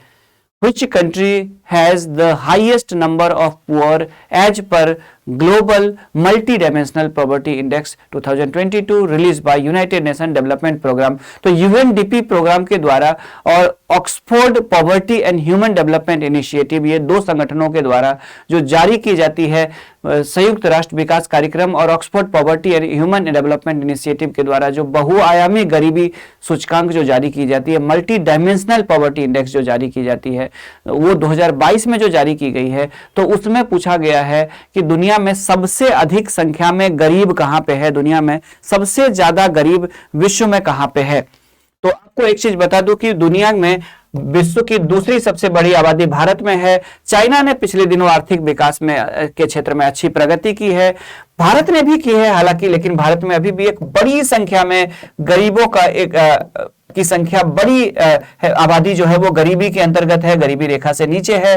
तो भारत में 22.8 करोड़ 22.8 करोड़ लोग, ये तो एक तरह से देखें तो इटली, फ्रांस, ब्रिटेन और जर्मनी, इन चारों देशों को मिला करके लगभग मुझे लगता है इसकी आबादी हो जाएगी। ब्रिटेन, फ्रांस, इटली को मिला दीजिए या जर्मनी को मिला दीजिए, 3 देश के बराबर आबादी हो जाएगी। या जापान की आबादी से भी अधिक आबादी, रूस के भी आबादी से अधिक आबादी जो है वो क्या है, भारत में अभी गरीबी रेखा से नीचे है, गरीब की स्थिति है। तो इसमें अगर देखें तो इस रिपोर्ट के अनुसार अगर बात करें तो दुनिया की अगर आप आबादी देखेंगे तो वर्ल्ड की कितनी है, 8 अरब, और उसमें से कहा जा रहा है इस रिपोर्ट के अनुसार कि दुनिया में इन 8 अरब में से 2 अरब लोग ऐसे हैं जो अभी गरीब है यानी पूरी वर्ल्ड में, और ये चिंताजनक बात है, 2 अरब और उसका 10% के आसपास जो है वो 10% से थोड़ा ज्यादा अगर आप देखेंगे 11 अगर देखेंगे 4% जो लोग हैं वो कहां पे है, तो वो भारत में है। तो बहुत ही चिंताजनक बात है, दुनिया की 11% जो गरीब है वो भारत में है, जो कि संख्या के हिसाब से देखेंगे तो 22 करोड़ से भी अधिक हो जाता है। तो ये एक चिंताजनक बात है। इस रिपोर्ट के अनुसार 2 बिलियन लोग बहुआयामी गरीबी की संख्या से जूझ रहे हैं। अगर क्षेत्रों के आधार पर देखेंगे, रीजन के आधार पर देखेंगे, तो सहारा अफ्रीका या अफ्रीकन सहारा जिसको कहते हैं, वहां पे 57 करोड़ से अधिक लोग जो है वो गरीबी रेखा से या गरीबी की समस्या से झूल रहे हैं। सहारा, उप सहारा कहने का मतलब सहारा मरुस्थल के आसपास के क्षेत्रों के जितने देश हैं उनमें स्थिति बहुत खराब है। उसके बाद साउथ एशिया में 38 करोड़ से अधिक लोग गरीबी रेखा से गरीब है। ठीक है, भारत अगर कंट्री के हिसाब से देखेंगे तो कंट्री के हिसाब से दुनिया में अगर देखें तो भारत में 22.8 करोड़ लोग गरीब है, और इसके बाद नाइजीरिया में 9.6 करोड़ लोग जो है वो गरीब है। आगे बढ़ते हैं, क्वेश्चन नंबर 18 की तरफ बढ़ते हैं। तो क्वेश्चन नंबर 18 आपके सामने है कि निम्नलिखित में से किस पुरस्कार का संबंध मुख्य नोबेल पुरस्कार से नहीं है? Which of the following award is not related to the main Nobel Prize? ठीक है, निम्नलिखित में से किस पुरस्कार का संबंध मुख्य नोबेल पुरस्कार से नहीं है? Which of the following awards is not related to the main Nobel Prize? तो आप लोगों को पता है कि जो नोबेल प्राइज है, ठीक है, आप लोगों को पता होगा कि जो नोबेल प्राइज है वो 1901 से दिया जा रहा है, और ये 5 अलग अलग कैटेगरी में दिया जा रहा था। 1901 से सर अल्फ्रेड नोबेल के नाम पे दिया जा रहा था, 1901 से लगातार 1969 में 68 में डिक्लेयर किया गया, और 69 से इसमें इकोनॉमिक्स के लिए भी शुरू किया गया, स्वीडिश बैंक के द्वारा दिया जाता है। तो ये मेन नोबेल प्राइज का पार्ट नहीं है। बाकी जो 5 सेक्टर है, चाहे वो फिजिक्स हो, चाहे वो केमिस्ट्री हो, चाहे वो मेडिकल साइंस हो या मेडिसिन हो, चाहे वो पीस प्राइज हो यानी शांति पुरस्कार हो, चाहे वो लिटरेचर यानी साहित्य हो, तो भौतिकी, रसायन, चिकित्सा विज्ञान, शांति पुरस्कार और उसके बाद साहित्य, ये 5 जो है ये मेन नोबेल प्राइज के पार्ट है जो 1901 से दिए जा रहे हैं। 1968 में डिक्लेयर करने के बाद 1969 से स्वीडिश बैंक के द्वारा नोबेल के समकक्ष एक पुरस्कार दिया जाता है, उसी समय दिया जाता है। इसीलिए क्या हुआ कि इसे नोबेल पुरस्कार के बराबर, उन्हीं की याद में नोबेल मेमोरियल प्राइज के रूप में इसे दिया जाता है। तो इसे भी नोबेल प्राइज के बराबर का ही प्रतिष्ठा और उसी के समकक्ष बाद में मान लिया गया, क्योंकि ये सर अल्फ्रेड नोबेल के ही याद में दिया जाता है इसीलिए।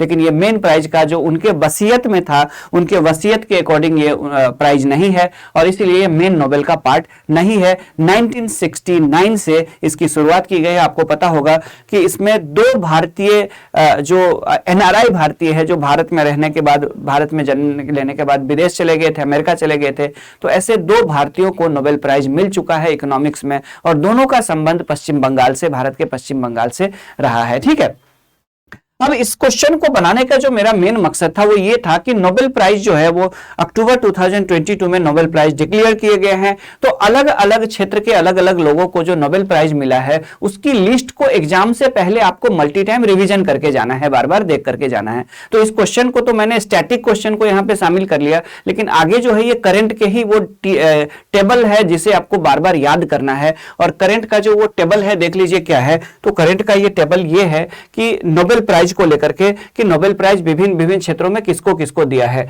तो नोबेल पीस प्राइज की बात करें तो ये दिया गया है एलिस बेल्स्की को, और ये है कहां के, ये बेलारूस के है। तो बेलारूस में लोकतंत्र की स्थापना को लेकर के एक लंबी लड़ाई लड़ रहे हैं। 80 के दशक से, पिछले 30 साल से भी अधिक समय से बेलारूस में स्वतंत्रता, ये क्या कहते हैं उसको, लोकतंत्र की स्थापना को लेकर के ये लड़ाई लड़ रहे हैं, और एलिस बेल्स्की इनका नाम है। तो एलिस बेल्स्की को जो बेलारूस के हैं, तो इनको नोबेल शांति पुरस्कार या नोबेल पीस प्राइज दिया गया है। इनके अलावा 2 और संगठनों को भी दिया गया है, संयुक्त रूप से दिया गया है। इनके अलावा 2 और जो संगठन है उसको मिला करके नोबेल शांति पुरस्कार इनको दिया गया है। उसके बाद जाकर के बात करें साहित्य का नोबेल पुरस्कार की बात करें, नोबेल प्राइज फॉर लिटरेचर की बात करें, तो नोबेल प्राइज फॉर जो लिटरेचर है वो मिला है एनी एनॉक्स को। एनी एनॉक्स कहां की है, तो ये फ्रांस की है, और सोशल इनइक्वालिटी के लिए काम कर रही है, लगातार सोशल इनइक्वालिटी के लिए लिख रही है।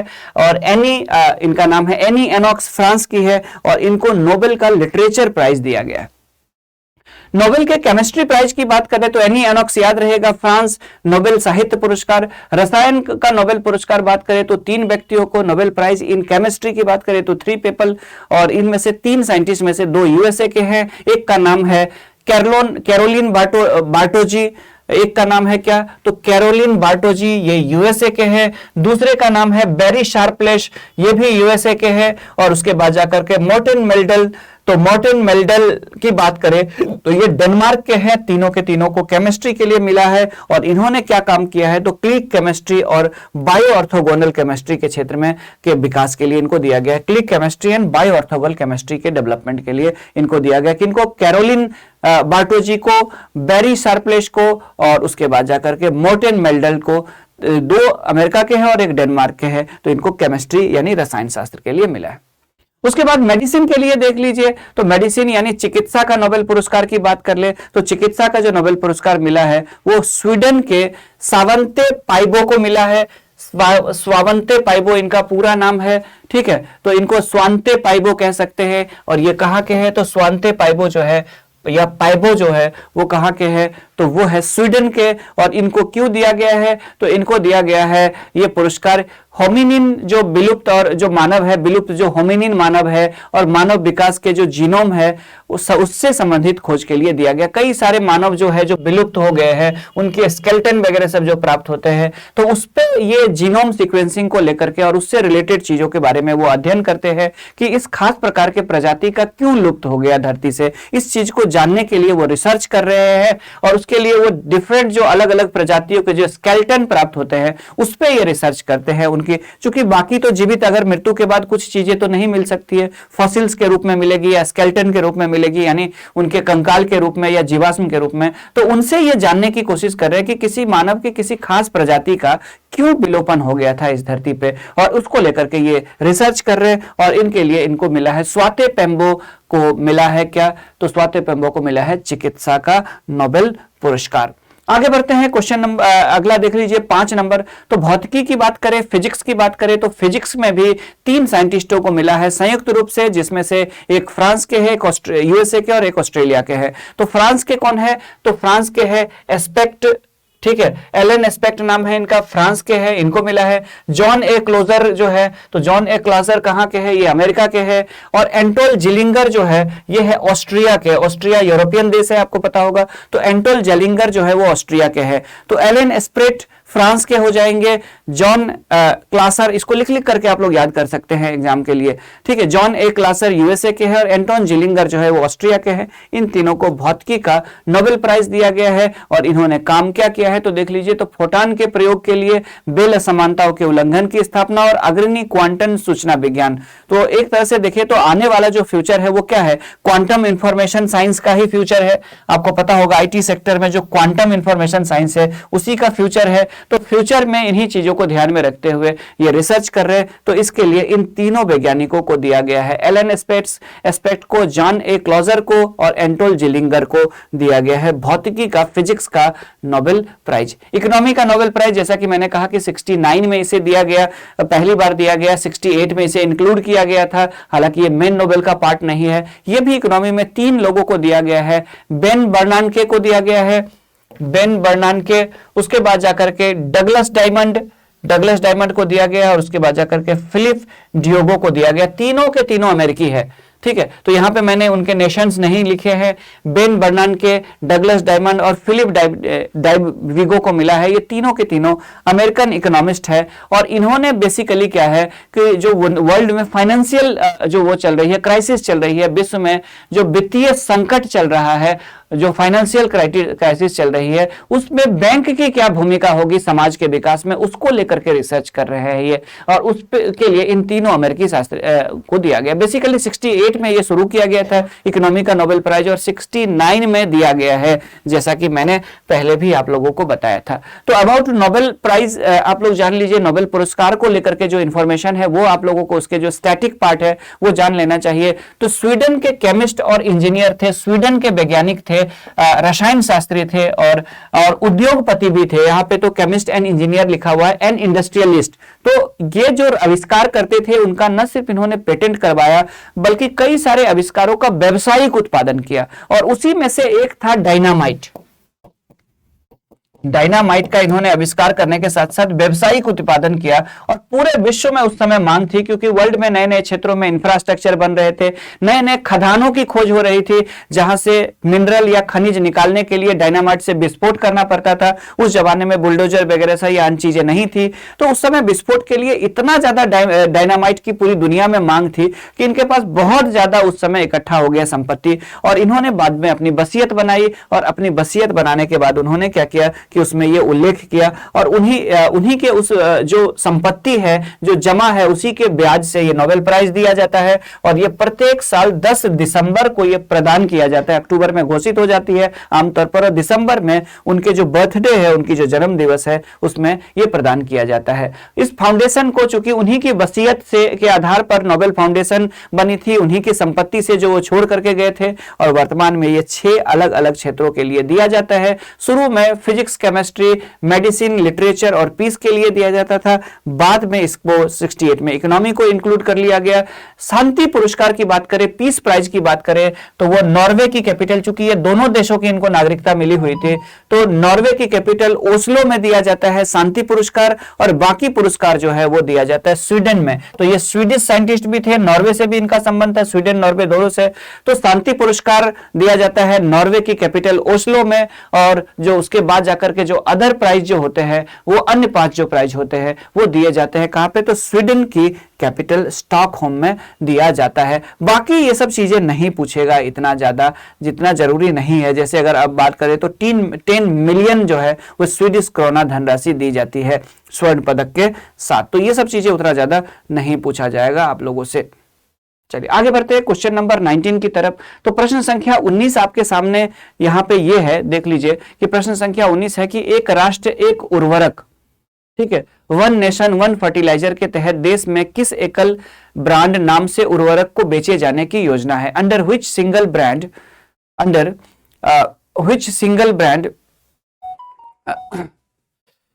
under which single brand name fertilizer are planned to be sold in the country under one nation one fertilizer। तो ये वन नेशन वन फर्टिलाइजर यानी होता क्या था, देख लीजिए कि कई सारे जो फर्टिलाइजर प्रोड्यूसर्स है, उत्पादक जो है, उर्वरक उत्पादक, वो अपने ब्रांड को बेहतर बताते हैं, जिससे किसानों में, चूंकि किसान बहुत पढ़े लिखे नहीं होते, भोले भाले होते हैं, तो किसानों में अपने ठीक है, किसानों के बीच में इससे कंफ्यूजन क्रिएट होता था कि कौन से ब्रांड का फर्टिलाइजर बढ़िया होगा।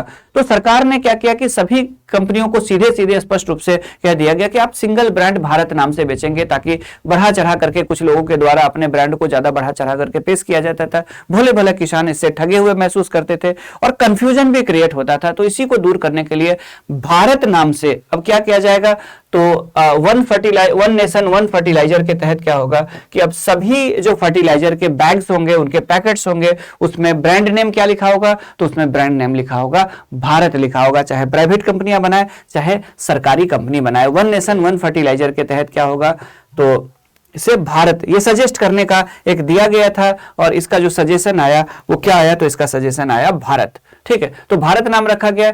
गांधी जी के जयंती पे 2 अक्टूबर 2022 को दिल्ली में प्रधानमंत्री श्री नरेंद्र मोदी जी ने एक राष्ट्र एक उर्वरक के तहत एकल ब्रांड भारत को इन्होंने क्या किया, लॉन्च किया था। और इसके तहत क्या है, तो इस नीति के तहत भारत में, पूरे भारत में सेम नाम से ही बेचा जाएगा, भारत नाम से ही फर्टिलाइजर को बेचा जाएगा। ठीक है, तो यह है भारत क्या है, तो भारत एक फर्टिलाइजर का ब्रांड नेम होगा जिस नाम से पूरे भारत में फर्टिलाइजर्स को बेचा जाएगा। आगे बढ़ते हैं क्वेश्चन नंबर 20। तो क्वेश्चन नंबर 20 है कि अंतरराष्ट्रीय सौर गठबंधन का मुख्यालय कहां पे है? Where is the headquarter of international solar alliance? तो आप लोग को एक चीज बता दूं कि कोप की जो 21 हुई थी, कोप 21 हुई थी पेरिस में, उस दौरान फ्रांस के राष्ट्रपति और भारत के प्रधानमंत्री श्री नरेंद्र मोदी जी के द्वारा एक डिसीजन लिया गया था, और वो डिसीजन ये था कि वर्ल्ड के ऐसे कंट्री जो ट्रॉपिकल रीजन में आते हैं, उष्ण कटिबंधीय क्षेत्र में आते हैं, यानी कर्क रेखा और मकर रेखा के बीच में आते हैं, तो इन क्षेत्रों में साल के अधिकांश महीने में सूरज की अच्छी खासी धूप मिल जाती है, जिसका उपयोग सोलर प्लेट से सोलर फोटोवोल्टेइक सेल को चार्ज करके सोलर एनर्जी के रूप में किया जा सकता है। और इसके लिए इंटरनेशनल सोलर अलायंस बनाने की घोषणा की गई थी। भारत और फ्रांस इसमें मुख्य रूप से लीड कर रहे थे। और इसी के तहत जब ये सोलर अलायंस बनी है तो इसका जो हेडक्वार्टर है, इसका जो मुख्यालय है, वो भारत के हरियाणा राज्य के गुरुग्राम में बनाई गई है। तो गुरुग्राम में इंटरनेशनल सोलर अलायंस का हेडक्वार्टर है। और ये देख लीजिए यहाँ पे तो सोलर अलायंस जो है वो 17 इसकी इसलिए ये क्वेश्चन बनाया गया क्योंकि 17 से लेकर के 20 अक्टूबर 2022 के बीच में इसकी दिल्ली में बैठक हुई थी। भारत को फिर से एक बार इसका अध्यक्ष बनाया गया है। 110 देशों ने भाग लिया, ऐसे कंट्रियों ने जो ट्रॉपिकल एरिया में आते हैं। तो भारत इसके अध्यक्ष एक बार से फिर से बना है। और इसका जो उपाध्यक्ष यानी जो सह अध्यक्ष जो है वो फिर से को प्रेसिडेंट जो है वो फ्रांस को बनाया गया है। और उसमें अगर बात करें तो इसके जो अध्यक्षता जी जो की थी वो भारत के नवीकरणीय ऊर्जा मंत्री, नवीन और नवीकरणीय ऊर्जा मंत्री जो है भारत के कौन है, आरके सिंह के द्वारा इनकी इस बैठक की अध्यक्षता की गई थी। अगर बात करें तो सौर गठबंधन जो है इसके महानिदेशक डायरेक्टर जनरल की बात करें तो वो भी इंडिया के ही अजय माथुर है। चूंकि इंडिया में आपको पता है कि इसका हेडक्वार्टर है कहां पे, तो इसका हेडक्वार्टर है गुरुग्राम में। ठीक है, इस अलायंस की बात कर ले तो ये अलायंस जो है वो 2015 में बनाई गई थी। COP 21 की बैठक के दौरान पेरिस में बनाया गया था। और मेन इसका जो मकसद है, मेन मकसद क्या है, one sun one world one grid, यानी विश्व में एक सूर्य है, एक पूरे सूर्य के अनुसार पूरा विश्व भी एक है और सभी को क्या करना चाहिए, तो एक ग्रिड कहने का मतलब होता है बिजली की कनेक्टिविटी को लागू करने की बात की गई है इसमें।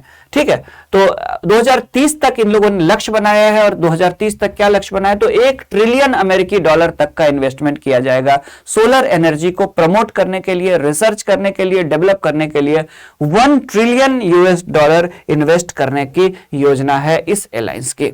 ठीक है, आगे बढ़ते हैं क्वेश्चन नंबर 21 की तरफ। तो क्वेश्चन नंबर 21 ये है कि भारत के साजन भानवाला का संबंध खेल के किस क्षेत्र से है। India Sajan Bhanwala is related to which field of sports. तो आपको एक चीज बता दूं कि अंडर 23 अभी स्पेन में अंडर 23 रेसलिंग हुई थी ग्रीको रोमन की। ग्रीको रोमन जो है वो रेसलिंग यानी पहलवानी या कुश्ती का एक तकनीक है, एक प्राचीन ऑर्थोडॉक्स कुश्ती है या ऑर्थोडॉक्स जो है वो रेसलिंग है जिसको कहा जाता है ग्रीको रोमन। एक होता है फ्री स्टाइल और ये है ग्रीको रोमन कुश्ती या रेसलिंग। और इसमें भारत के जो पहलवान है वो है साजन भानवाला। तो साजन भानवाला जो है वो ग्रीको रोमन पहलवान है। और पहली बार भारत ने ग्रीको रोमन जो रेसलिंग है, ये एक क्लासिकल मेथड है ग्रीको रोमन, ग्रीक और रोमन से जुड़ा हुआ है मेथड। तो ये इस कुश्ती में भारत के कम ही गिने चुने पहलवान है, उसी में से ग्रीको रोमन कुश्ती के पहलवान है साजन भानवाला। तो स्पेन में जब इसकी चैंपियनशिप, वर्ल्ड चैंपियनशिप हुई थी तो उसमें कांस्य पदक जीता है भारत के साजन भानवाला ने, ये देख लीजिए। तो इसीलिए ये चर्चा में है। तो यहां से आपसे पूछा जा सकता है तो साजन भानवाला क्या है, तो ग्रीको रोमन पहलवान है। और अंडर 23 में वर्ल्ड कुश्ती जो चैंपियनशिप हुई थी, रेसलिंग चैंपियनशिप जो कि स्पेन में हुई थी, उसमें 77 किलोग्राम कैटेगरी में इन्होंने क्या जीता है, तो ब्रॉन्ज मेडल जीता है। स्पेन में इसका आयोजन किया गया था। ये ग्रीको रोमन क्या है, तो क्लासिकल कुश्ती है या फ्रेंच रेसलिंग इसको कहा जाता है। 1896 में पहले बार आधुनिक ओलंपिक खेलों में इसको शामिल किया गया था। आगे बढ़ते हैं क्वेश्चन नंबर 22 की तरफ। तो क्वेश्चन नंबर 22 आपके सामने यह है कि हाल ही में ब्रिटेन के प्रधानमंत्री बने भारतीय मूल के ऋषि सुनक का संबंध किस पार्टी से है। Rishi Sunak who recently became the prime minister of Britain belong to which party. तो क्वेश्चन नंबर 22 है कि इनका संबंध किससे है। तो आपको एक चीज बता दूं कि जो ऋषि सुनक है, जो आपको पता होगा कि अक्टूबर में प्रधानमंत्री बने हैं, कहां के, ब्रिटेन के, बहुत ही पॉपुलर है और एज ए इंडियन आप लोग अच्छे से जानते हैं। तो ये रिचमंड नाम का एक संसदीय क्षेत्र है ब्रिटेन में, रिचमंड नाम का संसदीय क्षेत्र है, वहां से ये सांसद है। और ये कंजर्वेटिव पार्टी के हैं। आपको पता होगा कि ब्रिटेन में 2 पार्टी है, labour party and conservative party. तो ये कंजर्वेटिव पार्टी के सांसद है। तो इसका आंसर क्या होगा, ठीक है, इसका आंसर होगा सी।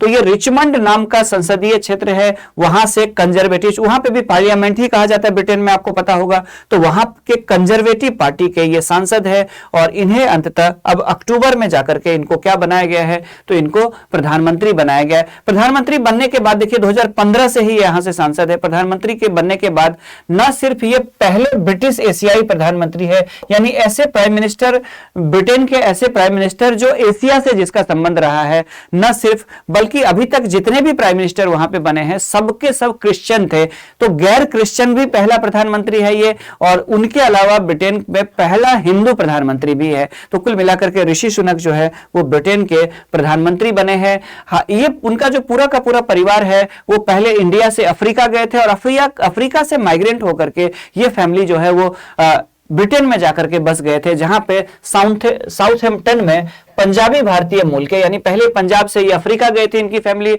उसके बाद जाकर के फिर ये अफ्रीका से ये इंग्लैंड पहुंचे थे और साउथहैम्पटन में इनका जन्म हुआ था। पंजाबी मूल के, ये भारतीय मूल के है, और ये पहले हिंदू प्रधानमंत्री भी होंगे। तो क्वेश्चन नंबर 3 की बात कर ले तो क्वेश्चन नंबर 23 की बात कर ले तो देखिए क्वेश्चन नंबर 23 क्या है। तो इसरो द्वारा किस प्रमोशन यान से चंद्रयान 3 को चंद्रमा पर भेजे जाने की योजना है। तो आप लोगों को पता ही होगा कि इसरो के द्वारा जो चंद्रयान 3 है वो चंद्रमा पे भेजे जाने वाला तीसरा मिशन है। इससे पहले 2 मिशन हो चुके हैं, जिसमें से एक मिशन सक्सेस था और दूसरे मिशन जो है वो पूरी तरह से सक्सेस नहीं हो पाई थी। जैसा कि आपको पता है कि जो विक्रम लैंडर है जिसको लैंड करना था उसका अंत समय में कुछ ही रह गया था, लगभग शायद 2 किलोमीटर के आसपास का डिस्टेंस रह गया था जब इसका संपर्क इसरो से खत्म हो गया था, और इसकी जो क्रैश लैंडिंग हुई थी जिसकी वजह से संपर्क खत्म हो गया था, आप लोगों को याद होगा। और उसके बाद जाकर के उसके अंदर से जो प्रज्ञान नाम का जो रोवर निकलता जो चंद्रमा पे घूम करके डाटा इकट्ठा करता, वो सक्सेस नहीं हो पाया था। तो इसी क्रम में चंद्रयान 3 भारत लॉन्च करने जा रही है, आप लोगों को पता होगा।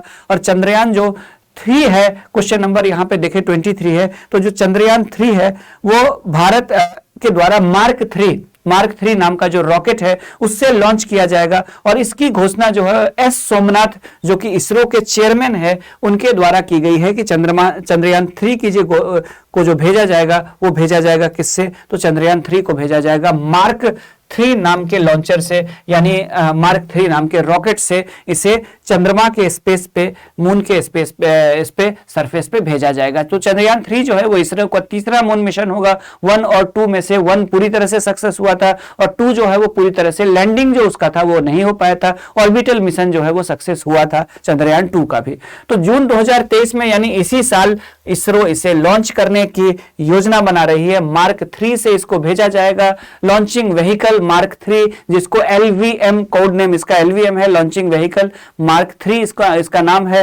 और ये 2024 के अंत तक भारतीय अंतरिक्ष, और बाकी आगे क्या योजना है तो 2023 के जून में भेजा जाएगा। और इसके सक्सेस होने के बाद जो नेक्स्ट स्टेज होगा चंद्रयान का, जिसको आप चंद्रयान 4 कह लीजिए या जो कह लीजिए, तो भारतीय अंतरिक्ष यात्रियों को ऑर्बिट में इसमें क्या होगा कि 2024 में, ये तो चंद्रयान है, 2024 में जो गगनयान है उसके तहत आपको पता होगा कि भारत क्या करने जा रही है। तो भारत गगनयान के तहत 3 अंतरिक्ष यात्रियों को, जिसमें एक फीमेल है और 2 मेल है, उनको भी अंतरिक्ष में भेजने की योजना बना रही है। तो ये चंद्रयान का पार्ट नहीं होगा, वो गगनयान होगा। लेकिन चंद्रयान से जो हमें डाटा मिलेगी उससे हमें काफी ज्यादा इस रिसर्च में सहायता मिलेगी। उसके जो एक्सपीरियंस होंगे उससे हमें गगनयान को प्रक्षेपित करने में बहुत ज्यादा सहयोग मिलेगा।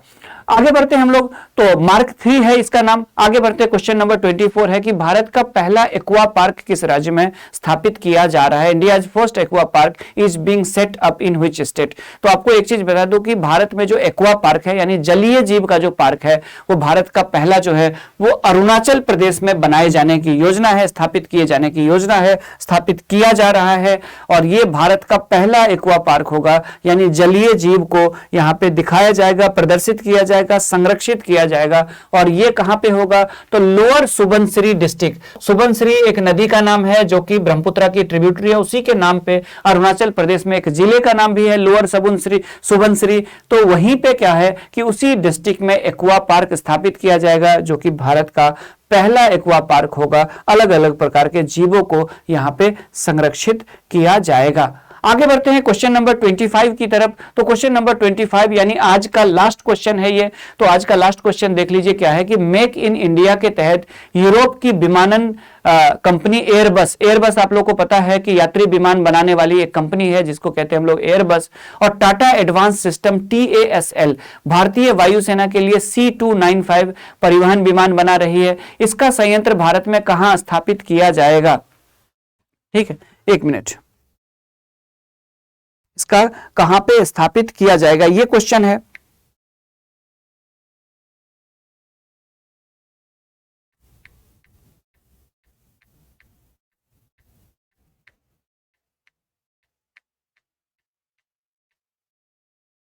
ठीक है।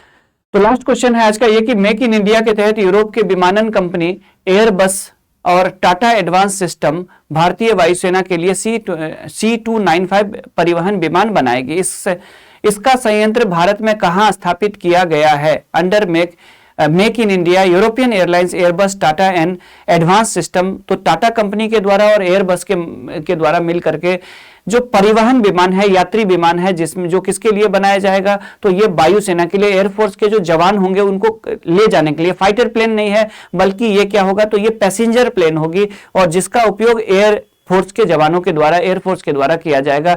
एयरफोर्स के जो जवान हैं उनको एक जगह से दूसरे जगह ले जाने के लिए इस छोटे साइज के विमान है ये C295 बनाने जा रही है एयरबस कंपनी।